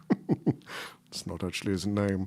But he is here on a little, he doesn't know it yet. But he's orchestrated part of this plan. I'm sure he'd be delighted about it, though. What plan? Oh, well, I wouldn't want to spoil it for you. I'm sure it'll be happening anytime soon. Not even a hint? Oh, come on. Oh, let's just say it's going to be an exciting turn of events.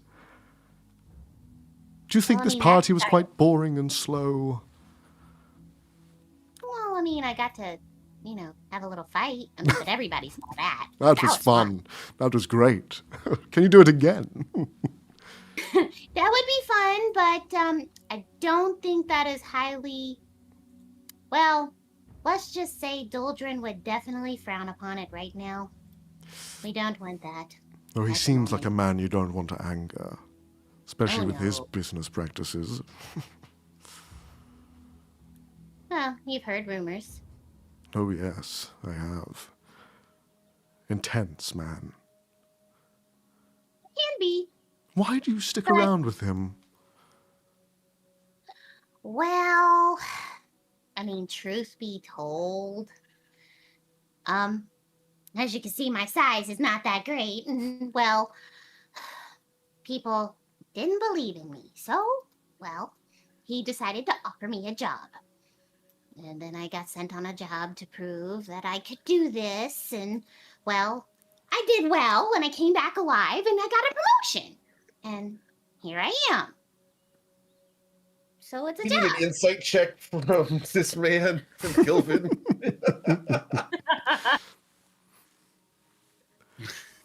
Insight We need check. Kilvin's insight check, please, as to her story. He doesn't really care if it's a lie or a truth. Okay, He's disregard. just, Very well. he just Okay. enjoys the story that's being told. Okay, Um, that's great. Yeah. I'm having fun with this. This is fun. he'll I just also sit there sent you a acknowledging. message, DM. Yeah, just for the record. I haven't read it yet. Okay. But he just kind of acknowledges and smiles. Well, Pixie, you seem like a great laugh. Perhaps when this is all over and, you make it out of this alive, we could maybe connect. Maybe. We'll see. Okay. Right. Then I will leave you to your drink that you do not have. I'll leave you with Vinny. And he just kind of taps to the glass. He's not She much looks of at a speaker.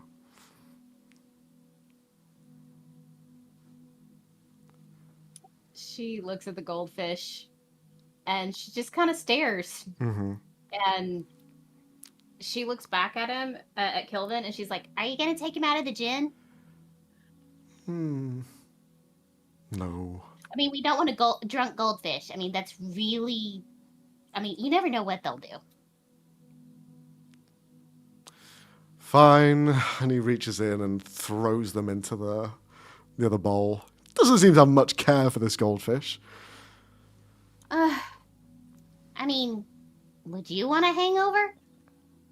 I don't think I can have one.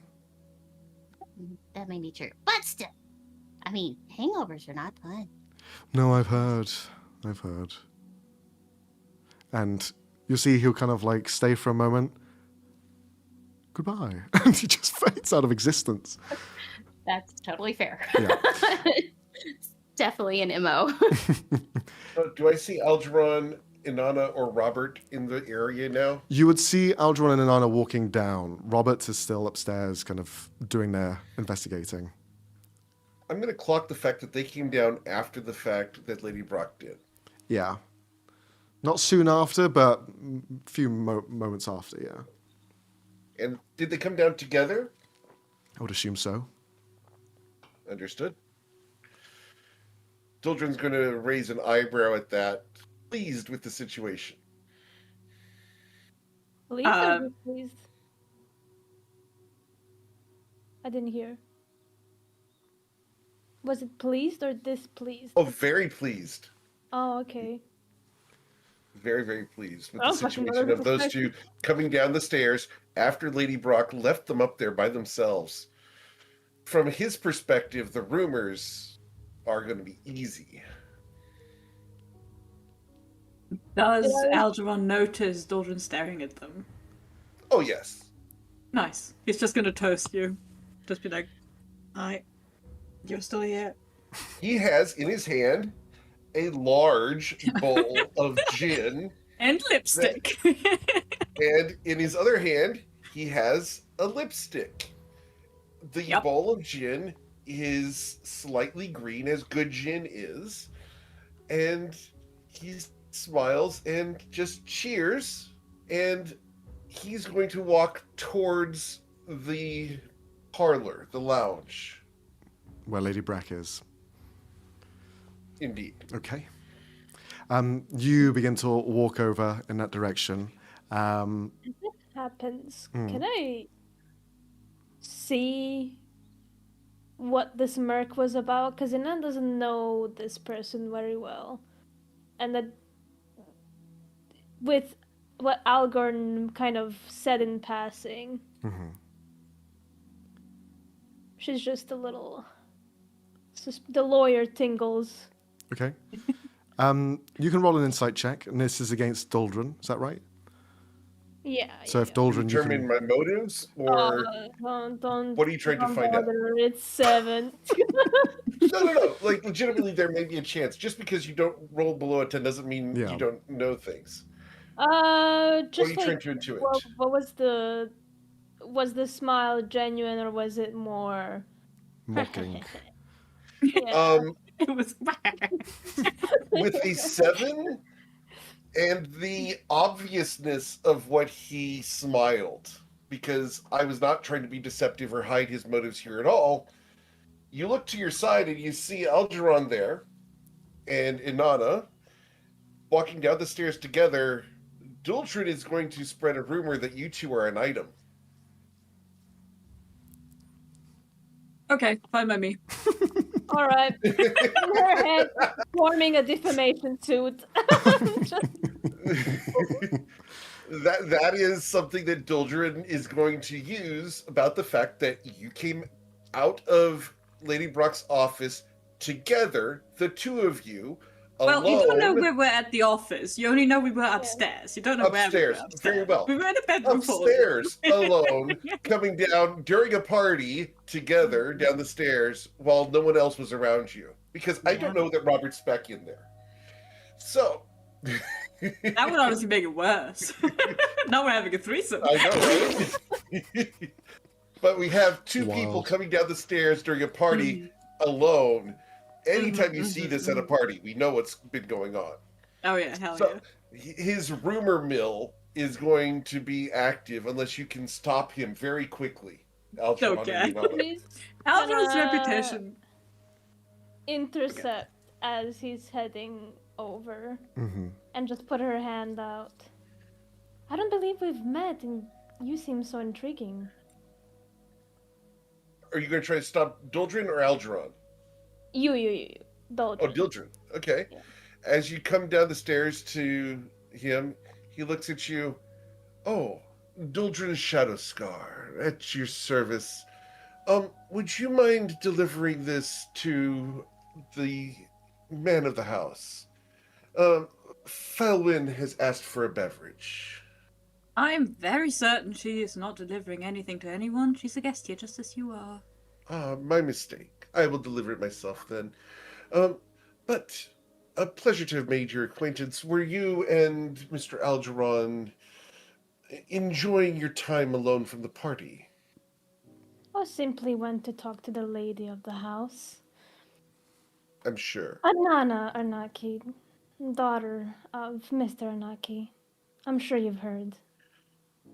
Inaki. Arnaki. You're the ones that enjoy the various moon sugars, are you not?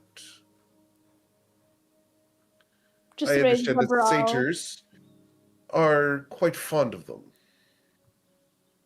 Are you saying all satyrs partake in the same things, Doldrin? Oh, no. Thank you for That would be racist. But I understand that your father is quite infatuated with the occasional sniff.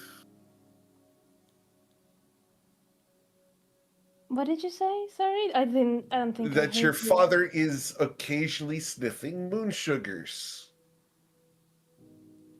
My father is a respectable man. Of course he I is. don't really know what you're referring to, but I'm As sure you don't. someone who deals with these sort of rumors and speculations, I'm sure you know how quickly they can spiral and lead to drastic consequences, Doldrin. Of course.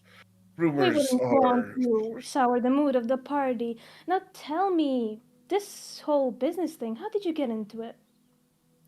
Oh, I'm afraid that will have to wait for just a moment. I do need to deliver this beverage. If you could give me Oh, 15 I'm sure seconds. Felwyn will be perfectly fine without another drink. I'm 12 sure he'll be seconds. perfect. That's all I ask for. 1 moment. And he's going to turn, and unless you grab him, he's going to go deliver this beverage to Failwin. Doldrin, Following?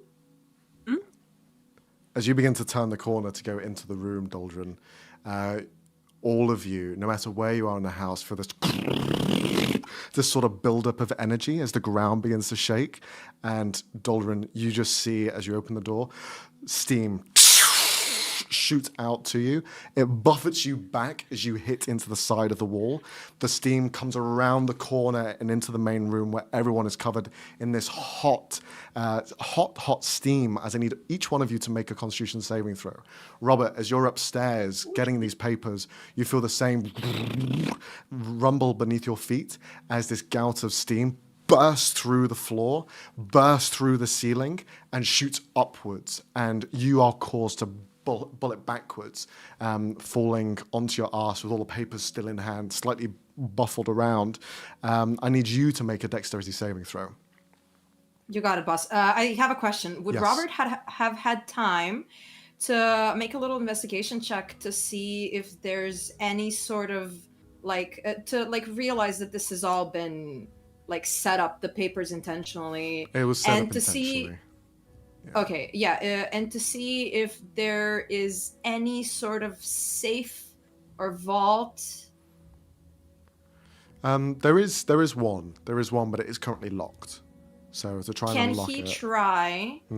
Does he have time before, from when We'll say so. everybody from... Yeah, okay. I'll try to use a mystery key. Okay. So it has a 5% chance... Wait. Go for it. 5% chance of unlocking any lock into which it's uncerted.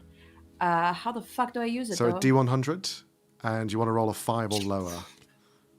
Okay. Roll a D100. Let's see. No. No. Okay. 23. As you go in to try and use this key, this skeleton key, the action of this geyser goes off, and you're kind of the key snaps in your hand. You fall down to your ass, and each one of you begin to feel this sort of rumble around the building. Steam pours everywhere. It is hot. It is acrid. We're going to go around to see who rolled what. Leonie, what did you roll? I rolled an 18. 18. You take 15 points of fire damage. Doldrin? 22. 22. You take 15 points of fire damage. Pixie?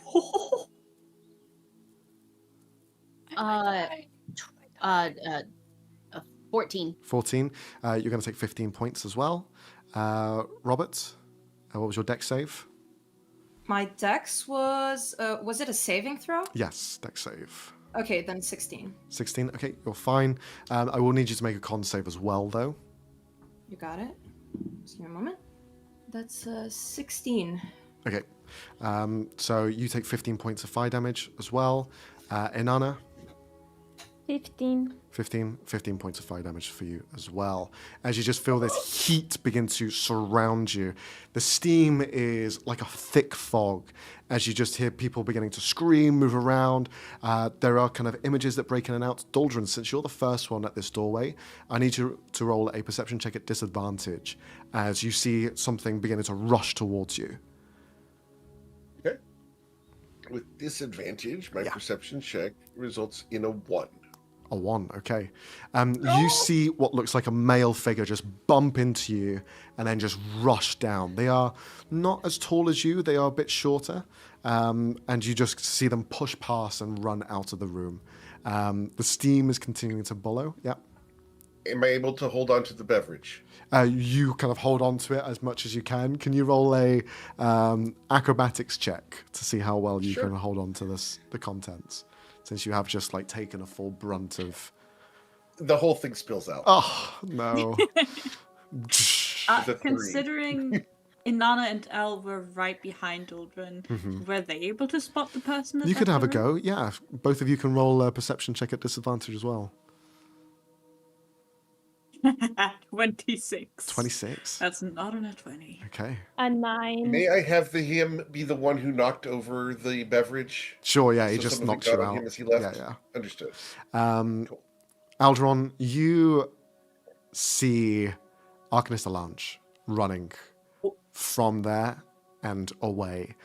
He runs past you, out of the doorway into the main foyer, and he's going down sort of west wing way, where the rest of the people are really. You could try to keep track, but just that fog is quite heavy, and you're trying to like heal and take on the burns. Yeah, I'm also in terrible pain. I just lost Yeah. half my HP. Yeah. Do I get an opportunity attack on him as he left? Because it was such a surprise, we'll say no, unfortunately not. Okay. So with all of this kind of happening, the steam begins to sort of settle slightly. Anyone else want to do any actions before something happens? I would like to get off the stool. Okay. Jump down from the stool. I'm going to cast a spell, if that's okay. What would you like to cast? Gaseous form. Okay. So you become part of the... One with the steam. Yeah, you are now one with the steam. Okay, excellent. Can I, as this is happening immediately, do detect thoughts? Detect thoughts. Okay. Just immediately thoughts around me. as this How happens. far does it extend? It's a 30 feet radius around me. Okay. Can you roll a investigation or perception check at advantage? Okay, I'll do investigation. 28. 28. Or a nat 20. You hear this voice in your head. Throughout all the people that are here, you hear a couple of voices that you've heard throughout the party. There is one that just begins to speak with a specific vibrato, which is similar to Arcanist Alange, but you hear it like warble slightly. And there's something not quite clear cut with it, as it then begins to change and then disappears completely. That voice that you were hearing from Detect Thoughts just completely shadowed and obscured by something else. Either they had teleported, they'd walked out of your range. You don't think they walked out of your range because you felt them. They were there and then they weren't. So most likely teleported outside Perhaps. of my range. Perhaps. While I'm doing, can I also like spot Robert's thoughts? Not really, As because in, like- they're up above. Okay. Bar. Yeah. I mean, it is 30 feet. Yeah, but they're quite far away. Okay, in the castle. okay. Just more like a. Is he alive? With all of this said and done, the fog begins to kind of like settle now, and all of you begin to look around to try and understand what's happened. The gout of steam that had erupted had caused a fissure in the ceiling that has completely cut away and broken and pushed apart any of the stone above. You see the bare exterior of the sort of second floor and the outer wall all kind of above you, and as well as the skybox. The sky, however, is not the same color as you'd expect it to be. It is shimmering this sort of yellow almost barrier that surrounds it. In the sort of hecticness of everything, you can see from the front door, Otis is just bounding straight into that room where the steam had pushed out originally. Do any of you follow, or? Yeah. Yeah. Okay. It's very easy to see out the top of this skybox. It's kind of. It's a little jelly-like, I'll say.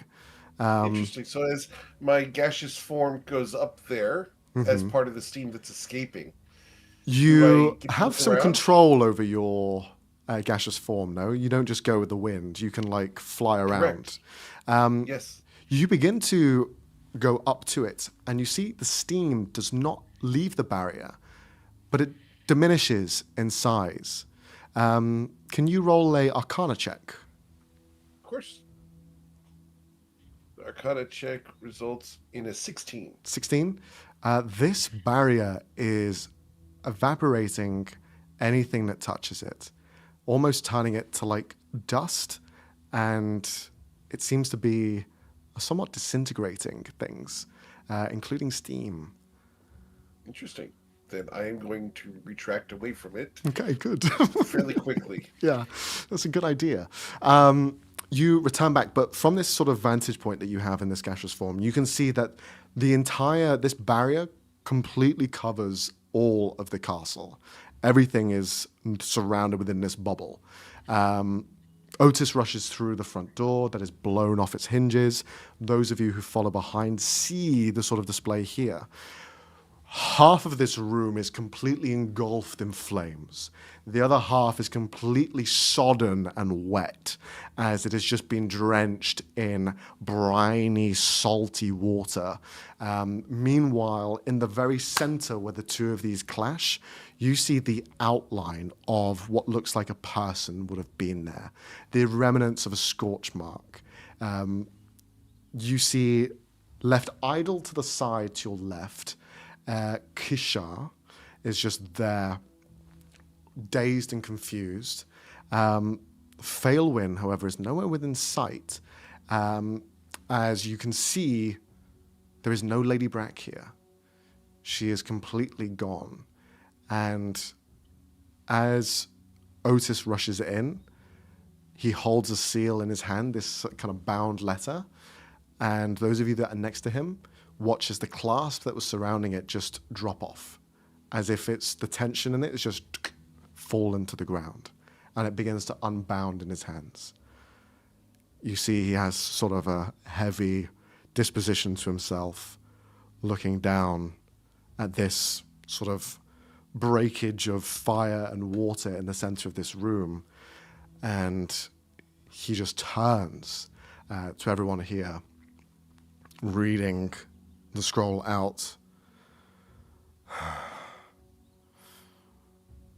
To my dearest guests and killer, I knew letting you in would bring my demise. In my final years, I awaited a day like this to come. I have made many enemies, those jealous or envious of my achievements. I could care less for your petty quips. Today I chose my way, as I have for the rest of my living existence.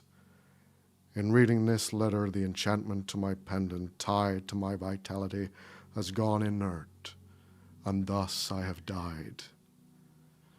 It also means that all of you are trapped within my now decaying corpse, including the killer. Do not attempt to leave, as you will only be vaporized, and we shall be dining in Death's Hall together. I apologize to those I share a commodity of respect for, as I did not want to bring you into unnecessary dramas. Unfortunately, some weeds must be plucked from the garden to breathe. Only Sir Otis Highmore knows how to disable the barrier. If he is satisfied with the findings and due diligence, he will open the barrier. Fail to find my killer, and you will all be joining me in the afterlife. To those who have wronged me, damn you to the lowest plane of hell. I will be waiting. And he tucks the letter in, aside. She knew this was going to happen. She knew that one of you would kill her. It's only a matter of finding who that is. Well, one person already fled the scene, despite her attempts. Or at least tried to. Rushing in behind, you see Arcanist Delange as well as Failwin. Failwin looks down at the scorch mark in the ground. Oh, what is this? Kasha! And he rushes over to her as well. She is completely comatose. Begins to read her vital signs. Oh, she's dead.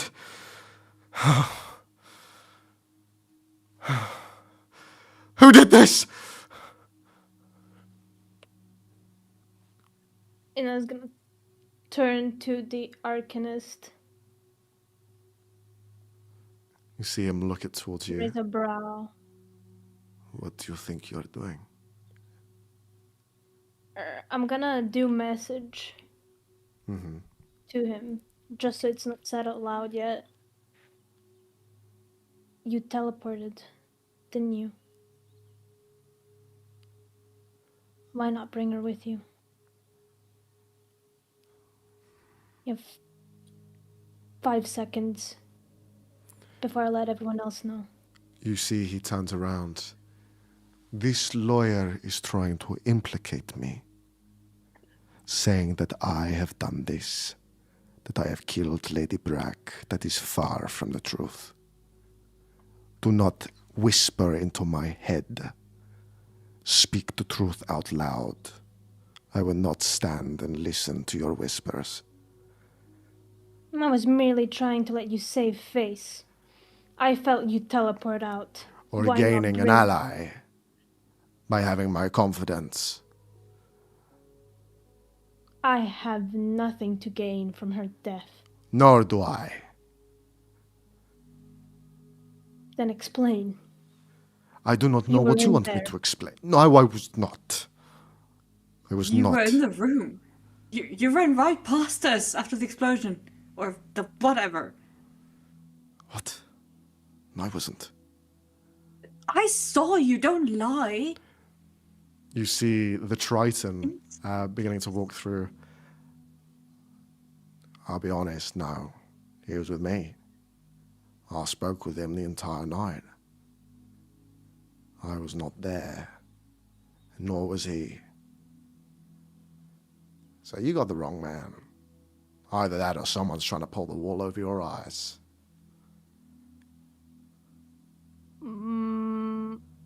How long has it been, by the way, Diane? About a few minutes. Okay, because the thing was lasting for 1 minute, the detect thoughts, so... Mhm. But I've sensed Your the same detect thoughts thing. is around the area as well, correct? Yeah, so I'm sensing everyone's Mhm. surface thoughts, no?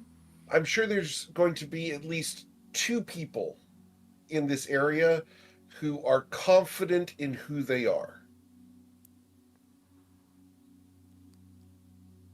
I know that Dildren is one of them. Uh-huh. I think the DM is the other one. Would I The be DM is accurate in the- that? Would that be accurate, Mr. Max? You using these detect thoughts and kind of listening out around You you. can't tell direction. You can sense that there is discourse, that people are thinking, trying to come up with ideas. A lot of it is just in the spur of the moment, throwing accusations. To think and hear or listen out for people's sorts of baseline thoughts. I will ask Inanna to roll a investigation check or insight to see if you can Investigation. bleed through the madness and try and find any 23. cause. 23. You sense that you look at Failwin. You'd seen Failwin walk into that room. Actually, Inanna and I didn't. Only That's- Doldrin saw that. that's true. We were upstairs. Daldrin know will be shit. anyone. You Well, and Pixie. see Failwin is in a complete mess. You hear the thoughts coming from Kishar. They are none. She is dead. Looking around to the rest of the people around you, you can hear the baseline thoughts of Arcanist Alange, and you can sense enough frustration and sort of confusion to know that it wasn't him. In fact, you see he's not even thinking it's you either, because you have pointed him out so quickly. He will turn to you. If you do not think that it was... who could it have been? Who could it have been? Where do we start here? Who is missing from this group? The Tabaxi, where are they? Could Robert write as... Okay. What's his name again? As Arcanist Alange. Yeah. Yeah. As he's saying this, Robert is just like rushing down the stairs to try and find Anana and see if she's okay. You rush down. You see everyone. Scandal. Threesome? What? Where's that creepy dragonborn that's been skulking around the entire evening? I don't see him anywhere. Where is Daltrin? I will drop the gaseous form concentration and materialize in the center of the room. I know who has killed Lady Brach and who is responsible. However, I would like you to come forward of your own accord to reveal yourself so as to save us the trouble. Will you do so? May I get a persuasion check? Sure, you can roll a persuasion or intimidation. The killer? Oh, okay. Very well. So my intimidation is a +2. It's a total of a 16. Wait, what is your stats? How shit did you roll? Strength's good, But... For the record, I'm sure he's got +15 in one stat and then +2 in everything else. I'm going to share my entire dice log because my players know that my dice rolls are crazy. I roll these all on D&D Beyond so that there's always transparency. Because I hate the accusations. I always roll with advantage, but these stats were always the base numbers. So I ended with the 17 on the first snip. The second snip would have been here. So snipping tool once again. No, you don't have to show it. Oh no, this is the fun part. Asking how horrible you rolled. We fully believe you.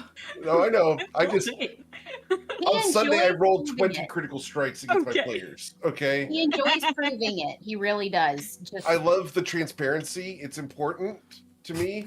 So there are all the snips for you guys in the Discord chat. That's my entire dice log for the entire session. It's not good. So a 16 intimidate. To intimidate the person into revealing themselves before I reveal them to everyone else. You lay out this sort of command out to everyone. You will see Slate is the first to sort of answer. What is this? Parlor trick. The woman is dead. Can we not just leave this place? Inside check on No, that guy. I literally cannot. But why not? In the letter it says Sir Otis Highmore can declare if we are allowed to leave.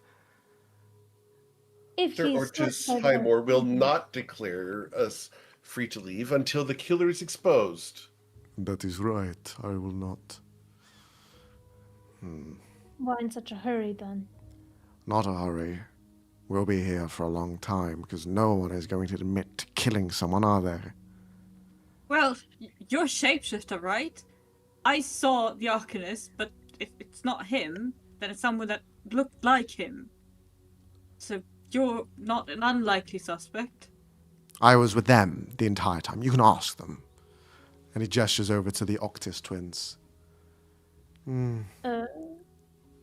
They just give a sort of misjudged look.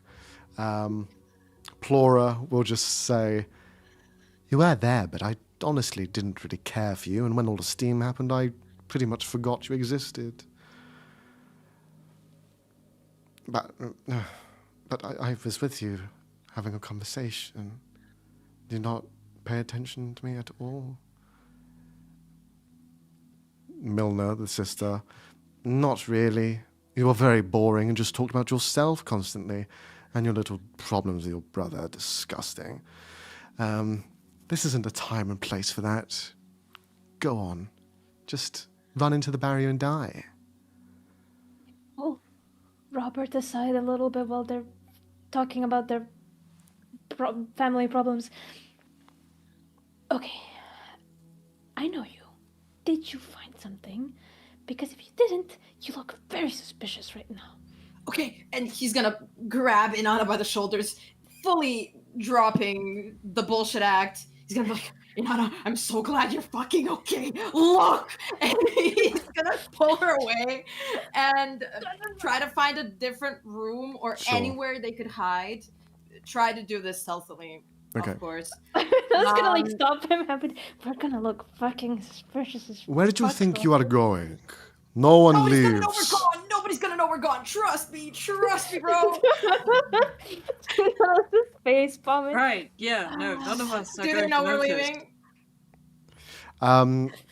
Covett, I saw you had your hand up. Did you want to do something? I just wanted to say Pixie walks over towards Dildren because of a killer being on the loose. It's her job to protect Dildren at this point. Okay. So that's where she is. All right. So the two of you are by your side. The Otis Highmore is going to just look over everyone. "It's true, I'm not going to open this barrier until we find who's killed Lady Brach. What do we see in this room? What is here? We need to work with the facts. You say you saw Arcanist Delange. He denies that. Yes. You're saying it was a Yeah, shapeshifter. The shapeshifter in this room is denying that as well. Is there someone else here that can shapeshift or change their form?" And looks around. Confirming there was something odd with the Arcanist's thoughts. Or was it just because he teleported? Or was there something muddled? Or It was weird? something muddled that was happening that you couldn't quite pinpoint what it was. It was like a change was happening mid sort of thought, as though someone who is bilingual and will be thinking in a language and then switch halfway through to a different language, kind of in that vein.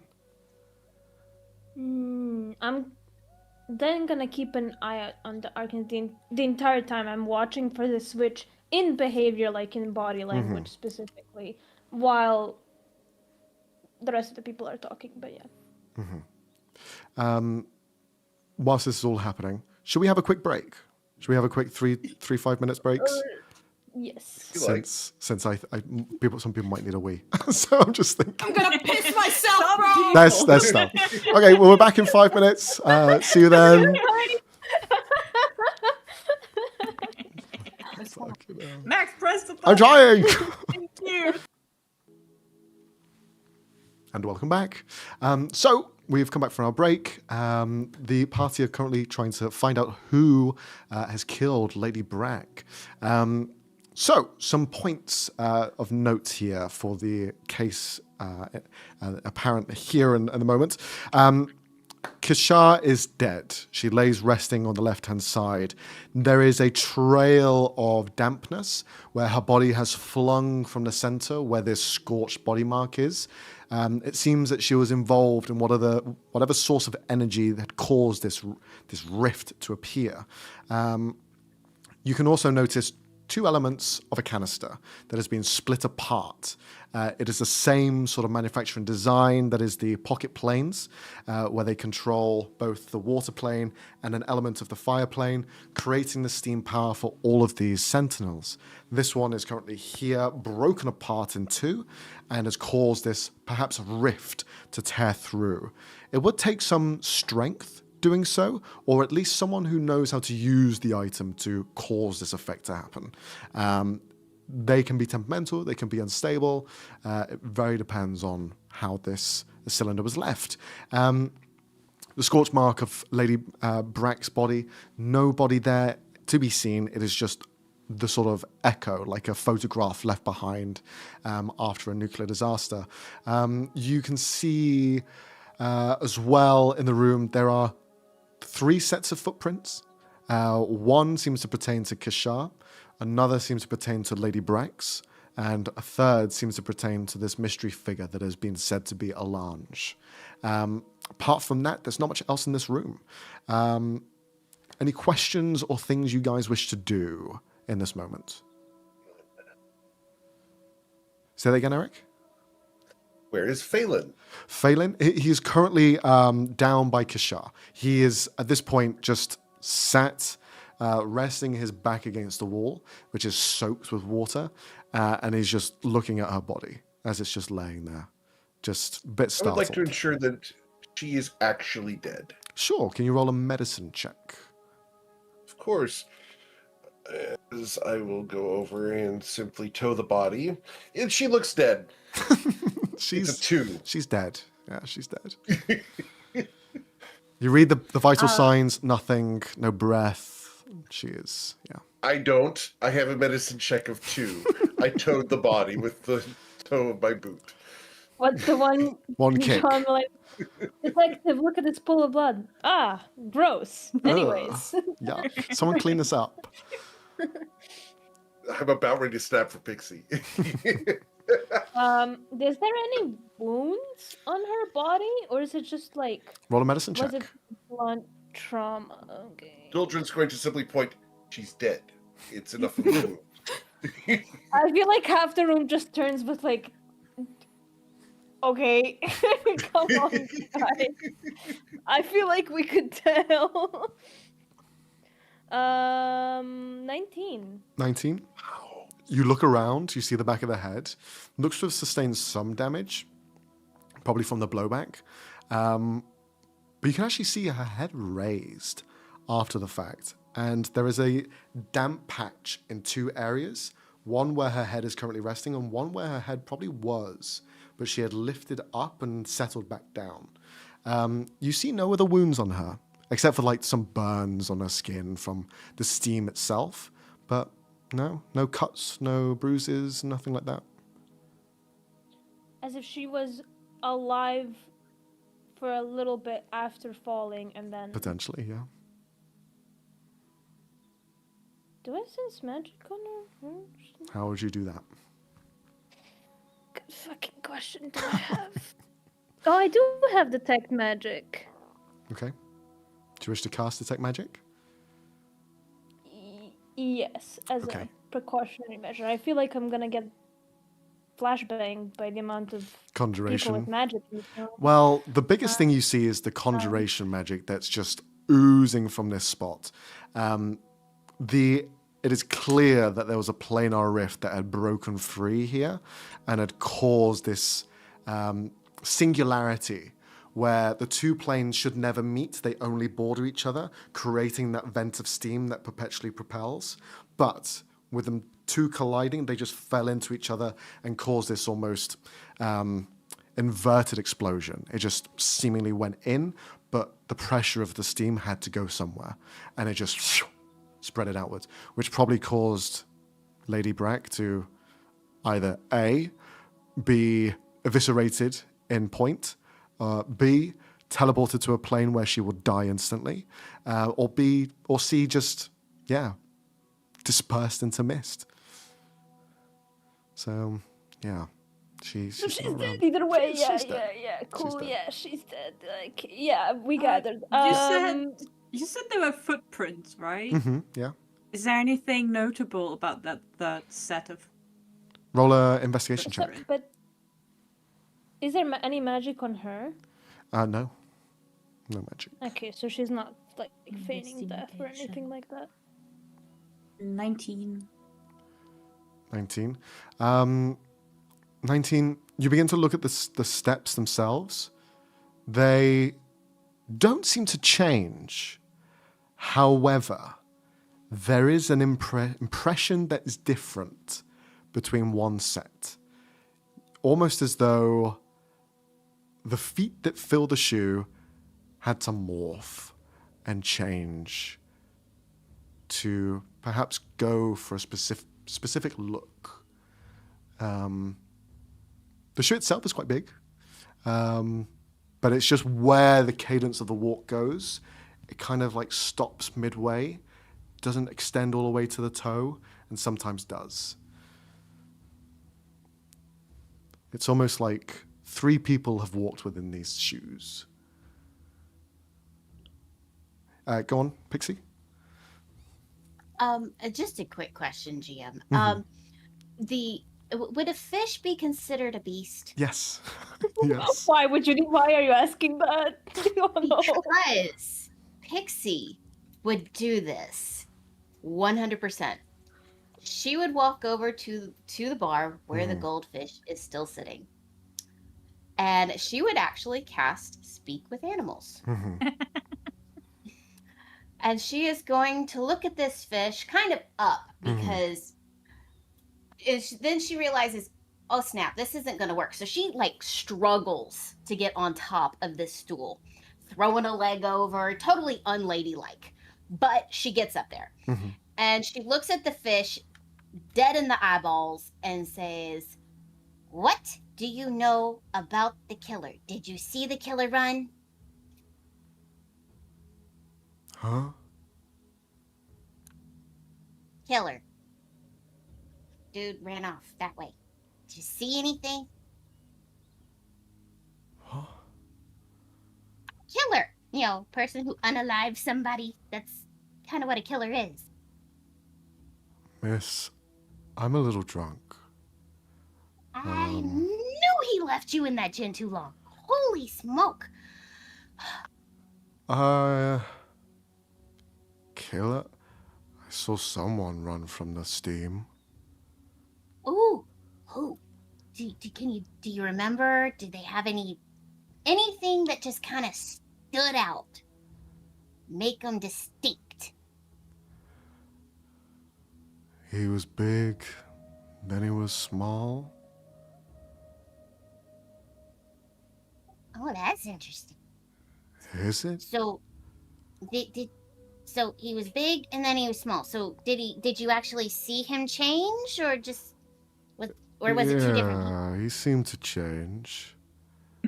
Just like how water changes.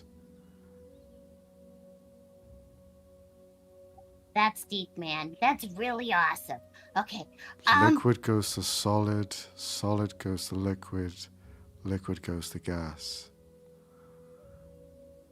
Yeah, Doldrum's been trying to teach me stuff like that, and I'm just not there yet, but I think I got you. Okay. He seems like All a right. scary dude. Sometimes, but depends on, what's going on. I mean, he could be a big teddy bear too, but, Oh, it I like teddy everybody has bears. I like bears. I will have to For come the back record, and show are you all my- we hearing is blah, blah, blah, blah, blah, blah, blah. Understood. I feel like, I was like, okay, well, I know who didn't do it. For the record, I'm not surprised at these responses. It does have the memory of a goldfish. Yeah. Yeah. Oh, 100%. All right, well, I'm gonna let you recover because, I mean, gin and all. Oh my goodness. Ginger snaps, that is just, gin can just mess you up. So, Oh, yeah. rest. Just rest. And, Could you get me some wine? Red. do you want red wine or white?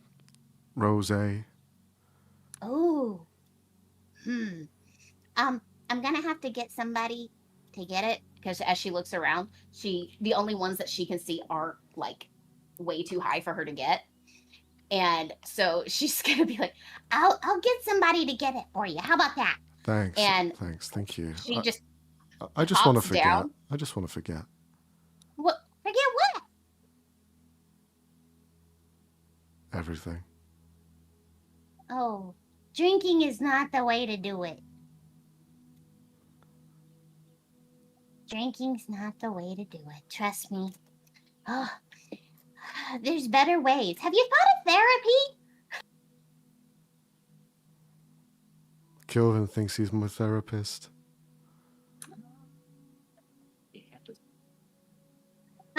My therapy is going to a rage room. That's a lot of fun. Breaking things, just lots of fun. You might want to consider it. But I gotta go. There's a unaliver I have to handle. So I'll come back later. Okay? No more alcohol for you for right now. And with that, she hops down Mhm. and she runs over to Duldrin and she's like, The fish over there said that the person that was running away changed. Like they were big Changed how? and then they were little. Did he say anything else, Pixie? He wanted wine. Is that all he said? for her. That was a long conversation for just big and little and wine. Well, he's had some issues. He needs therapy. He considers this Kilvin guy his therapist. He wants to forget a lot of stuff, but he did say, and with a whole bunch of clarification as best as I could, he's a goldfish. I mean, really. But he said that the person that was trying to run out was big and then turned little. As confusing as that sounds, she's right. If you look at the footprints, that's not a normal person walking. That's someone that's shifting between different states, almost like it's different people walking in the same shoes. Yeah, that's right. He said it was like water. How he shifted. It was like you have frozen water that turns to liquid, then turns to gas, and then liquid, and then frozen. Yeah. Thanks. We get it. Oh, okay. But you. yeah, that's what the goldfish said. Thank you, Pixie. That's quite helpful. As Duldrin looks up at the ceiling where that membrane is there still steam up there? Steam is all gone by now. It's all dispersed into atoms. You do see the Triton watching you admire the barrier. That's one of mine. Didn't realize Really? she was going to actually do anything with it tonight. But yeah, that's one of my handiwork. Probably best not touching it. You're to be commended. Remind me to have you in on the next research meeting. Sure thing. I like a bit of team play. As long as you can scratch my back as well. Perhaps. Good. By the way, Lady Brach has quite the portfolio to invest into her company. I think you mean had. Duldrin raises an eyebrow. and who does all this fortune go to after all of her untimely demise and whatnot? Well, I'm sure that's likely to be in her will. Probably in her office. Where she keeps all of her legal documents. After we figure out. Well, if It's there's in a the folder safe itself. that needs cracking, I can handle that. No problem. Oh no, no cracking of safes needed. After all, the purpose here is not to determine who inherits everything, but rather to ensure our own safety, because that barrier is going to prevent food and water from entering into the mansion. So, to the point at hand, the killer. I know who you are. Step forward. If you know who it is, then why not just say it? It's the person covered in green lipstick. For you see, I was going to kill Lady Brach. I had taken the green lipstick from our cosmetologist over there, who will confirm that green lipstick contains high levels of chromium, lead, and other heavy metals. I acquired a large amount of high-proof alcohol from this man, pointing over at the Shadow Man. True, you provided me with the 70% gin, if I remember, correct? That is right, yes. Gin is floral in nature, and at 70% allows cosmetics to dissolve cleanly into its surface. The two of you that came down the stairs saw me carrying a bowl full of alcohol, tinted green by the lipstick that I had dissolved into the gin. Did you not? Where is this Yes. going, Daldrin, please? Stop with the When the showmanship. killer escaped the office, they bumped directly into me and spilled the contents of the beverage across themselves, and the gin at 70% alcohol dissolved in 2 minutes. And I believe, if we look at our cosmetologist over here, that your pigments are of a supreme quality for prices in excess of 1 platinum. Is that not correct, Krohiti Bakir? It's true. It is very true. It is unique and one of a So- kind. The Pixie pigments. takes her lipstick and puts it on her lips really, really, like loudly, like puts it all on her lips and goes, So all we have to do is look for the person who is covered in green lipstick due to the dried gin and smells strongly of juniper. Sure. I'll look around the room. Is there anyone covered in lipstick? Everyone present stands, some of them kind of just adjusting themselves. You look at every single person here, not a single one of them has it. Not hidden away, not underneath, nothing. Doltrin smiles. You're correct. It's not on the clothes, but rather he points at the goldfish. Is the water in the bowl of the goldfish green? It is not. It was worth a try. It was worth a try. I'm going to do a subtle casting before pointing at it for a minor illusion Sure. to make the water in the goldfish's bowl. Considering I'm paying extremely close attention to that, I'm pretty sure you have to roll for that one. Also, yeah.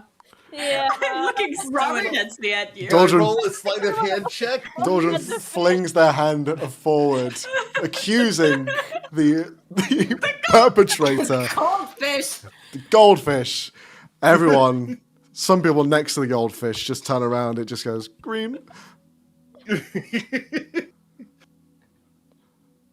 Right. Even if Okay. your little theory was correct, it would just mean that it's the person who was leaving the room, which still doesn't prove that they were one who did it. But thank you for announcing your plans. That was very nice of you. I'll have a That nice exonerates profile after we me. leave. It exonerates the two people coming down the stairs. It exonerates the shadowed man, and it exonerates the cosmetologist. Pixie was talking to the goldfish when it happened. Therefore, all of us are exonerated except for one. Remember when I saw you at the start today, Mr. Tabaxi? I called you the rabble. I don't believe we've had a conversation, Mr. Doldrin. He looks over. I can assure you that it was not Robert. Okay, Yeah, no, they were upstairs. Robert's gonna I saw be them. like, Robert's gonna drop the act a little bit and Sure. yell out to the room, pointing at Doldrin. and say, he's full of shit. Oh, I That's can what he confirm that one. is. Children smiles. Perhaps so, but I have heard no other theories from anywhere in the room. I have chemically proven and marked someone in the room with the lipstick. You've marked a goldfish. A There's goldfish, no- yes, that you have not yet proven is innocent. Obviously, the goldfish isn't the fucking killer.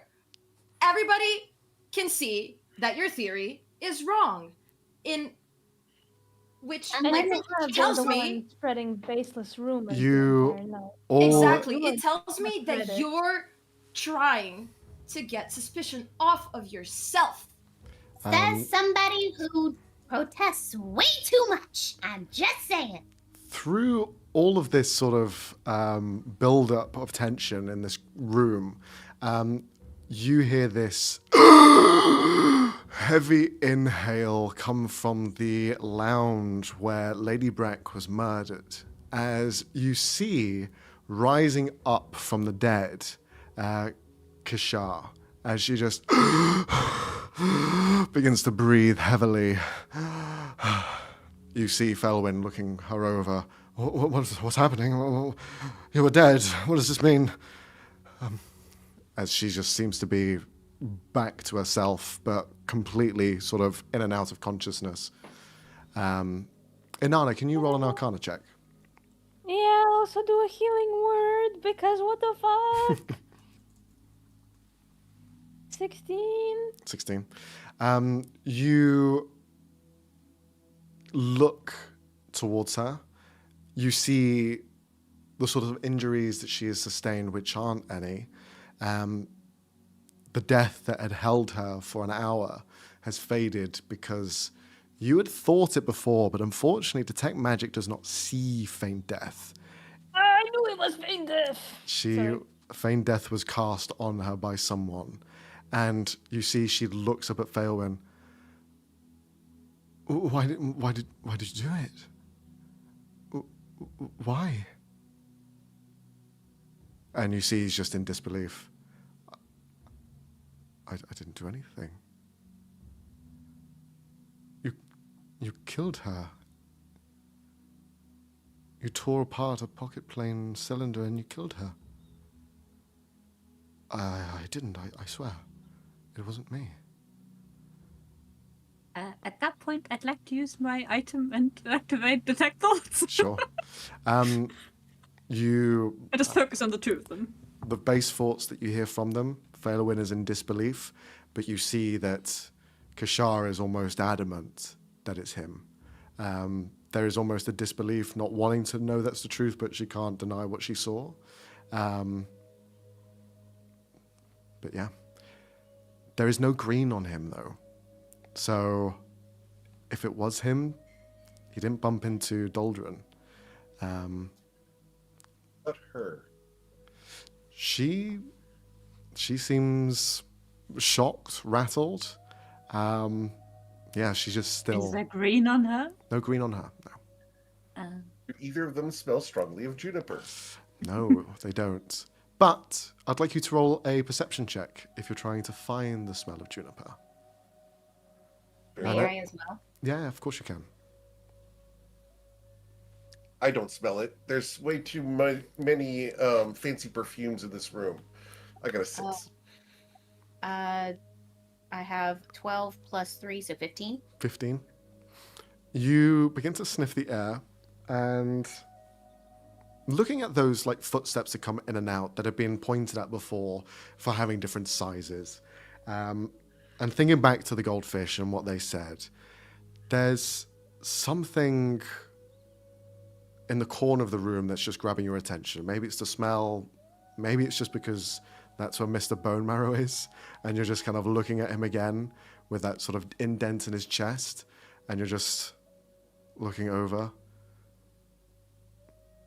Maybe there's something there. So Pixie will walk over slowly, but she'll walk over and Is he out cold? No, or you is see he he's still- kind of like a little hunched, still like moving head back and forth. Okay. Fight. So is that You want to fight? Not at the moment, but and is this where the smell comes from? You begin Officially? to smell a bit more, and it seems to be more pungent. Yeah, And it is of juniper, correct? seems to be Okay. as close as you can So- get to juniper. Sure.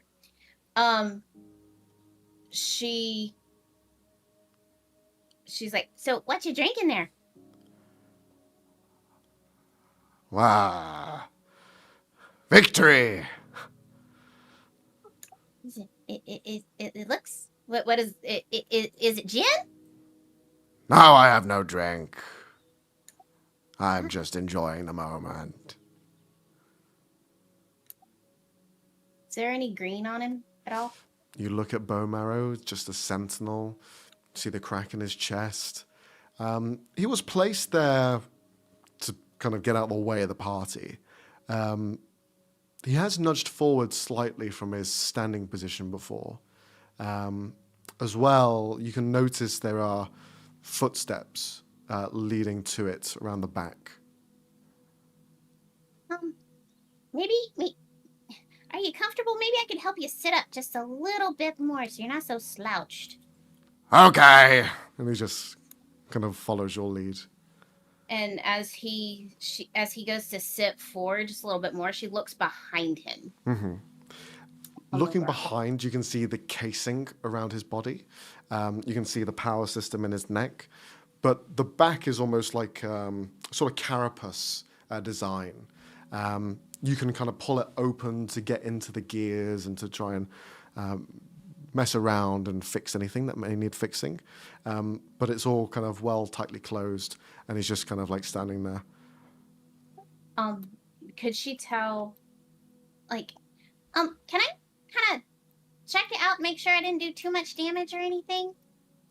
Why? Because, I mean, I hit you pretty hard. You did hit me quite hard. Okay.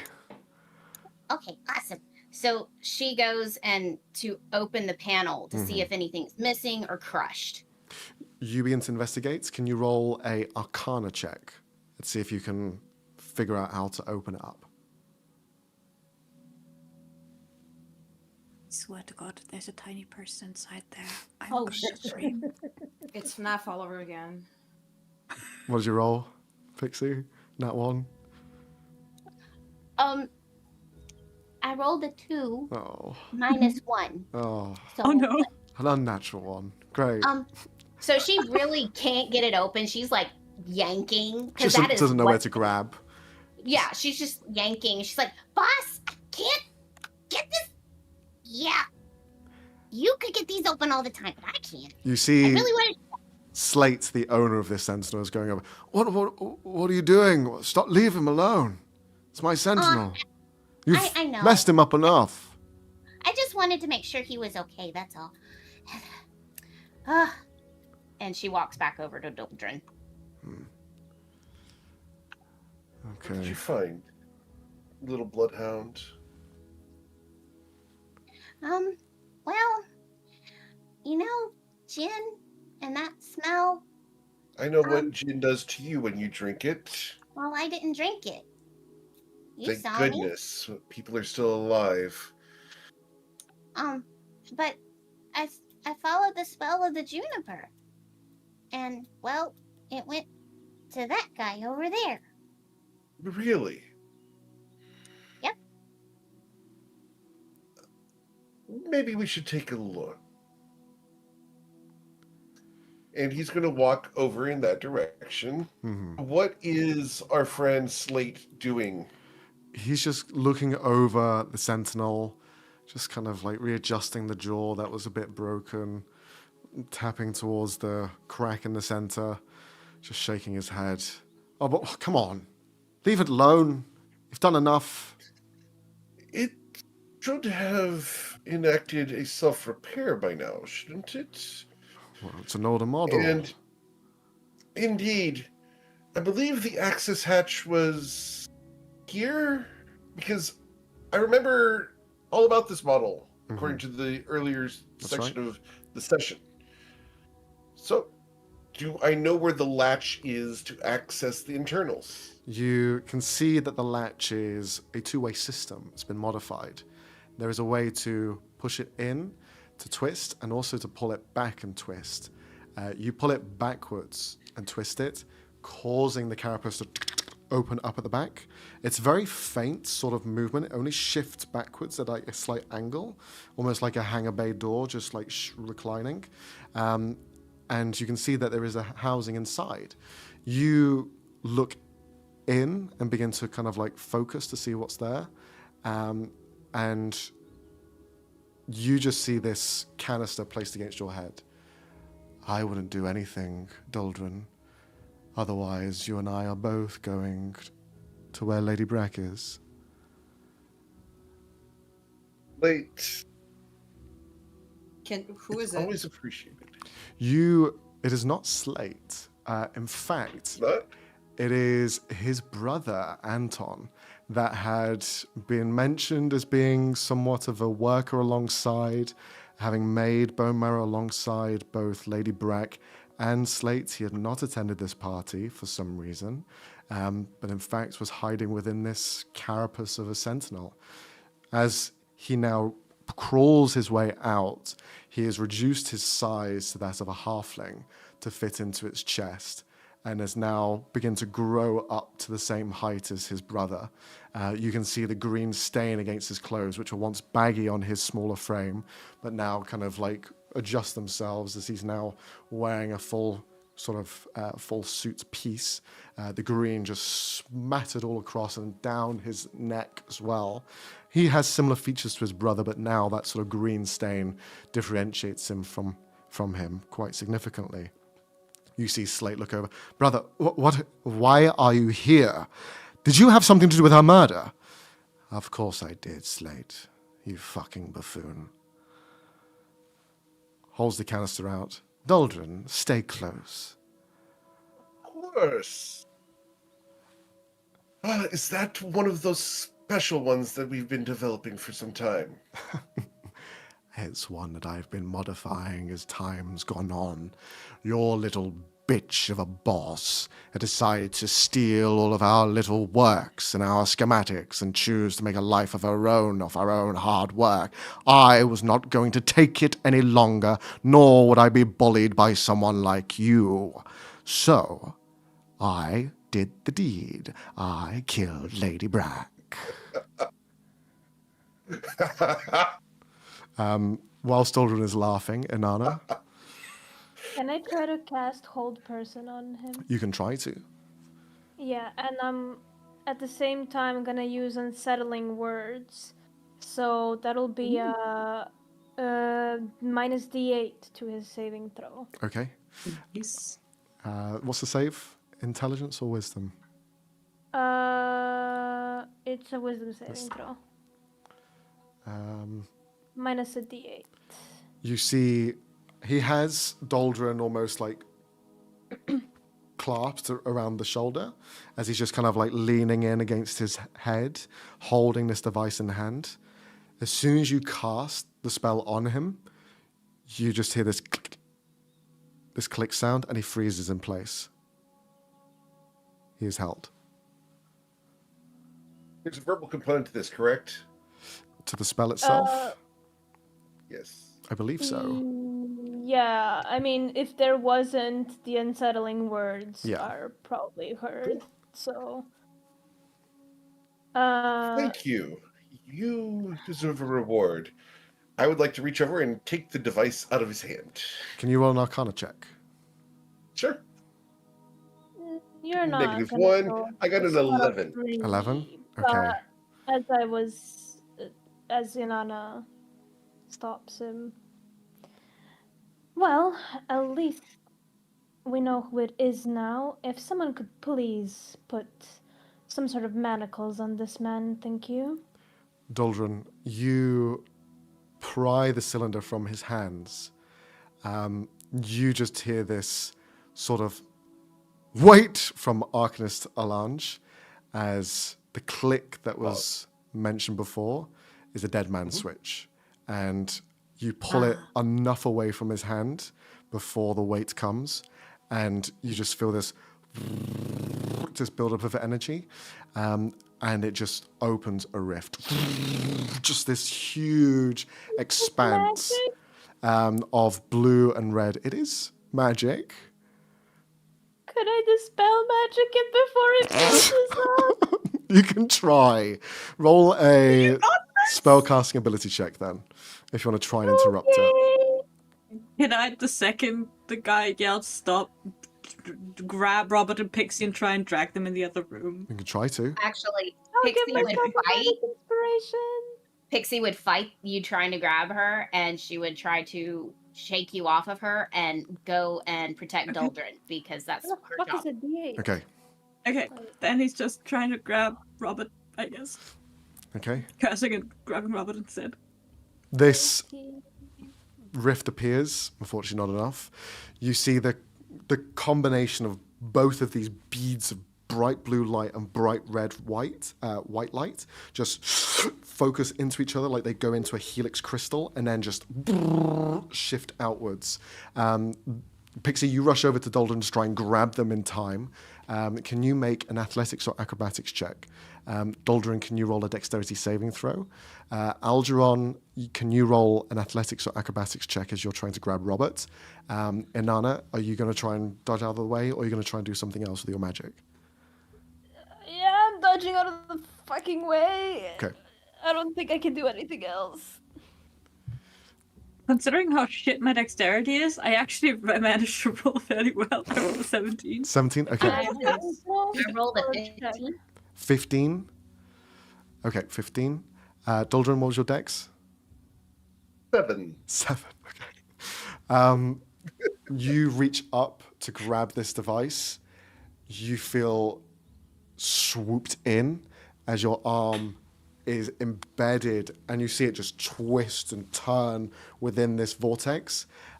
Pixie, you grab him and you pull him back as quick as you can.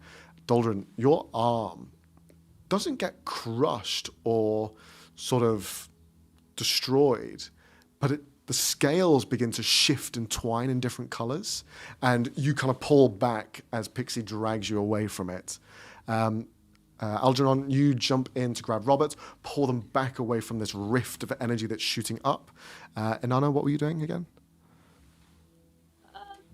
Dodging out of the way unsuccessfully. Okay. I have an opportunity to cast a spell? Yes, you Question can, mark. if you wish to. I'm going to do Control Flame to try to balance out the rift. Okay, After all, I know how this stuff works. sure. Can you roll a spellcasting ability check then? So, Of course. charisma. That's a 10. 10? Okay.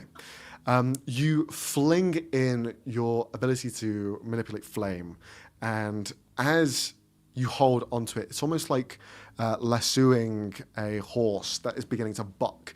You just feel this sort of wave of energy as you're trying to flick it back at itself. And you are just being pulled away by Pixie at the same time as you're trying to like control it to some degree. Unfortunately, unable to kind of like grab a hold of it truly. Algernon, you grab Robert, the two of you dash to the side, out of the way of this main wave. Inanna, you see it travel directly to you at great speed, and you see this barrier appear between you and it as Arcanist Alange creates this silver line energy that causes the rift to burn over and around you as you are just flooded by flame, but then it dissipates. The rift continues to build and build, and everyone begins to sort of disperse and move away, except for one person.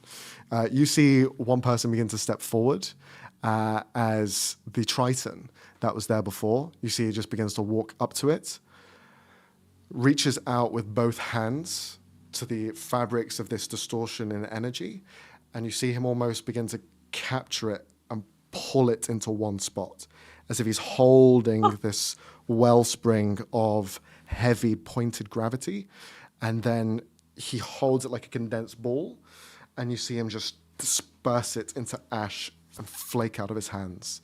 as the energy is no longer here.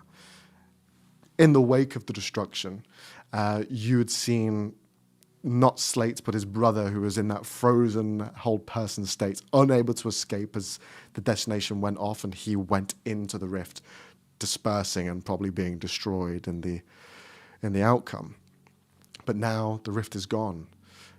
With all of you in different states of hurt, gathering your things, Robert, can you roll a sleight of hand check to see if you can maintain on all of the papers? You got it? You can. Can I give Bardic Inspiration? Sure. So that's a Yay. 3. Plus my 9. Plus my 6 sleight of hand. What's a Okay, D8? that's a Plus a 9. D8? So 9 plus a Yeah, I don't D8. fucking have a D8. Double pyramid. I'm just okay. But I think I have something that can give me. It's because I'm giving you Bardic Inspiration, so. Thank you. Okay. Plus a 4. So that was what? A 9 plus a 4, 13. 13, okay. You manage to hold most of the papers. Unfortunately, one of them flies off and lands next to Doldrin. As Doldrin, you see one of the many documents that you have signed on behalf of Lady Brach land before your feet. Incriminating evidence in some ways. You could see it as it is one Children of... smiles, Yeah. It is one pats of many. Pixie on the head, picks it up, and walks slowly, toweringly over to our friend Robert and places it on top of the stack. Make sure that there's seed. You want? I don't get you, man. You want people to see this. Of course. What After all, in the world do you have to gain from that? Lady Brach must be protected. Her reputation is everything. We are here to serve the people of this land, not for ourselves, but to better all. What I've done to ensure her legacy, not my own. Let it out. Let me be the villain. I do what I do for the greater good. Robert is gonna squint at him and say, "Sure, buddy, that's what you think." He's gonna try to go grab Inanna and take her and tell her about everything he's uncovered upstairs in the office. Sure. I was And about to make a inform her. fat paycheck. Don't get Okay, yeah, of course, but Just kidding. also, Uh-huh. Inanna, I've been trying to get a hold of you for 2 seconds so you could see these damn documents, okay? Maybe I stole them, doesn't matter, okay? At this point, Doldrin's I'm signature on every single one of them, left in plain sight in Lady Brach's office. That doesn't sit right with me. That has... Something's up. Can I He look? just told me that he wanted people to see him as the villain instead of Lady Brach. And there's a safe up there. We're gonna go up there and crack that fucking safe. If that's the last thing I do! Well, I'm gonna pretend I didn't hear that and assume you went to the bathroom upstairs. Okay, Robert. okay. Can anyone here crack a safe? What the fuck is covering his mouth? I am pretending that I didn't hear that. And we're gonna go upstairs to the bathroom, Robert, because you really need to pee. The Triton puts their hand up. I can do it. I can crack the safe if you need to get in. Amazing. You know what? It's You really up. It's really up. fine. We're going! Come on then. At this point, Otis releases the barrier. Releasing it, he grabs Fairwind's hand and he just walks with him to the front door. She would have never hurt you. In fact, you were the key to getting out of here. If the barrier would have hurt anyone, it wasn't going to be you. And he places his hand against the barrier, and the entire thing dispels and disappears. You run upstairs alongside the Triton. The Triton, he just presses a finger against the safe, and it just disperses into ash. Yes, of course it does. You find a couple of things in there, some keepsakes. One of them being documents for the title deeds of the whole business and the actual castle itself. All of the faculties in order, and you see that everything is to be given accordingly to the right people. You read that the distribution and creation of Sentinels would go to Kashar. The house itself would go to Failwin and any of its assets alongside. Arcanist Alange will continue and prosper with his institute that he has created for creating this conjuration magic. She basically installs all of these people in the official documents, so they now have a future of their own after having been with her for so long. In terms of any mentions of children, there's nothing really. He's not mentioned in the will or anything along those lines. Algernon is. Sent you a message real quick. Yeah. Are we cool with that? Say that again, sorry? I sent you a message through Discord. Are Oh, we yeah. cool with that One aspect sec, of it? one sec. Let's see. Yes. Exactly. Let's do that. You do see that Algernon is mentioned in there as well. And the only thing that is there is a letter, the first letter that they kind of received and handed to each other, left in keeping, and just says, please return to the owner, a wonderful man who I've never forgotten. And then it's just kind of left there with his name attached. Apart from that, everyone leaves the castle broken and disheveled. Some people return to their back to their lives. Yes, Leonie? As everyone's sickening out, Algernon would just stay behind in the room where she died and just sit next to the shadow that was left of her. And, yeah, just stay with it for a bit. And then head up. You see Felwyn will just kind of stop you. You can stay if you want.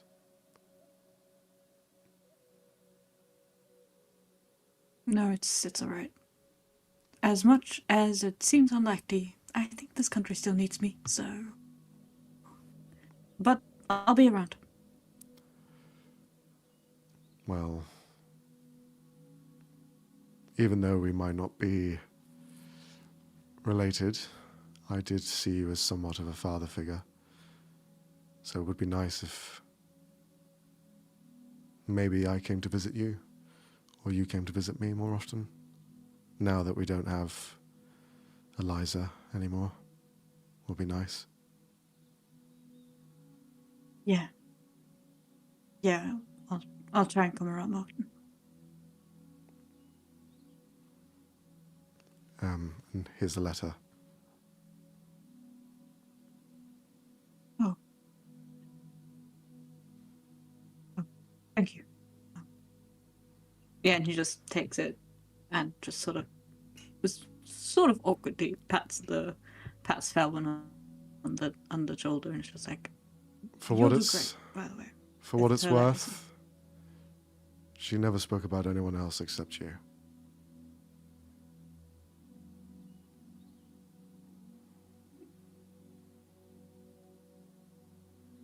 That is worth a lot.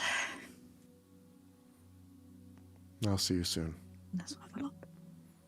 Take care, Aldron. Don't be a stranger. I won't, I promise.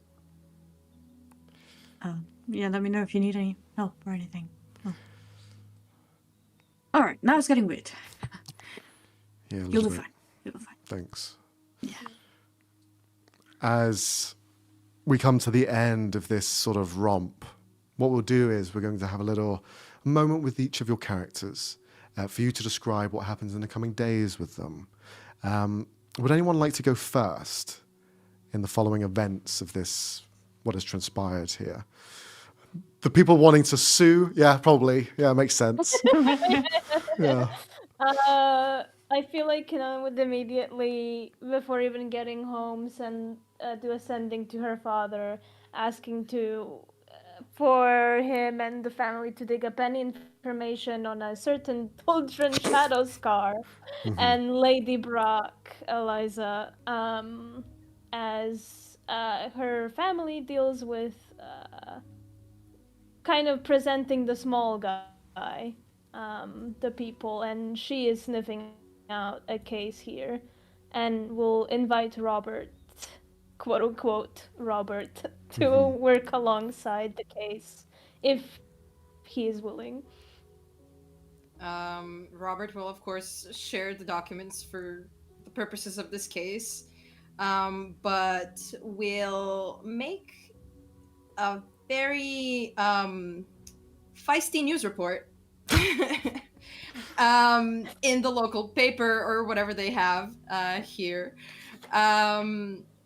and stir up a little bit of doubt in the now deceased Lady Brach's reputation, citing the things he's seen at this big old party, especially how the documents were laid out in plain sight, all of them signed by Doldrin, not one by Lady Brach, and how this supposed villain of the story of all of this mistreatment under Lady Brach's enterprise was actually by Doldrin, and somehow he's not in the will.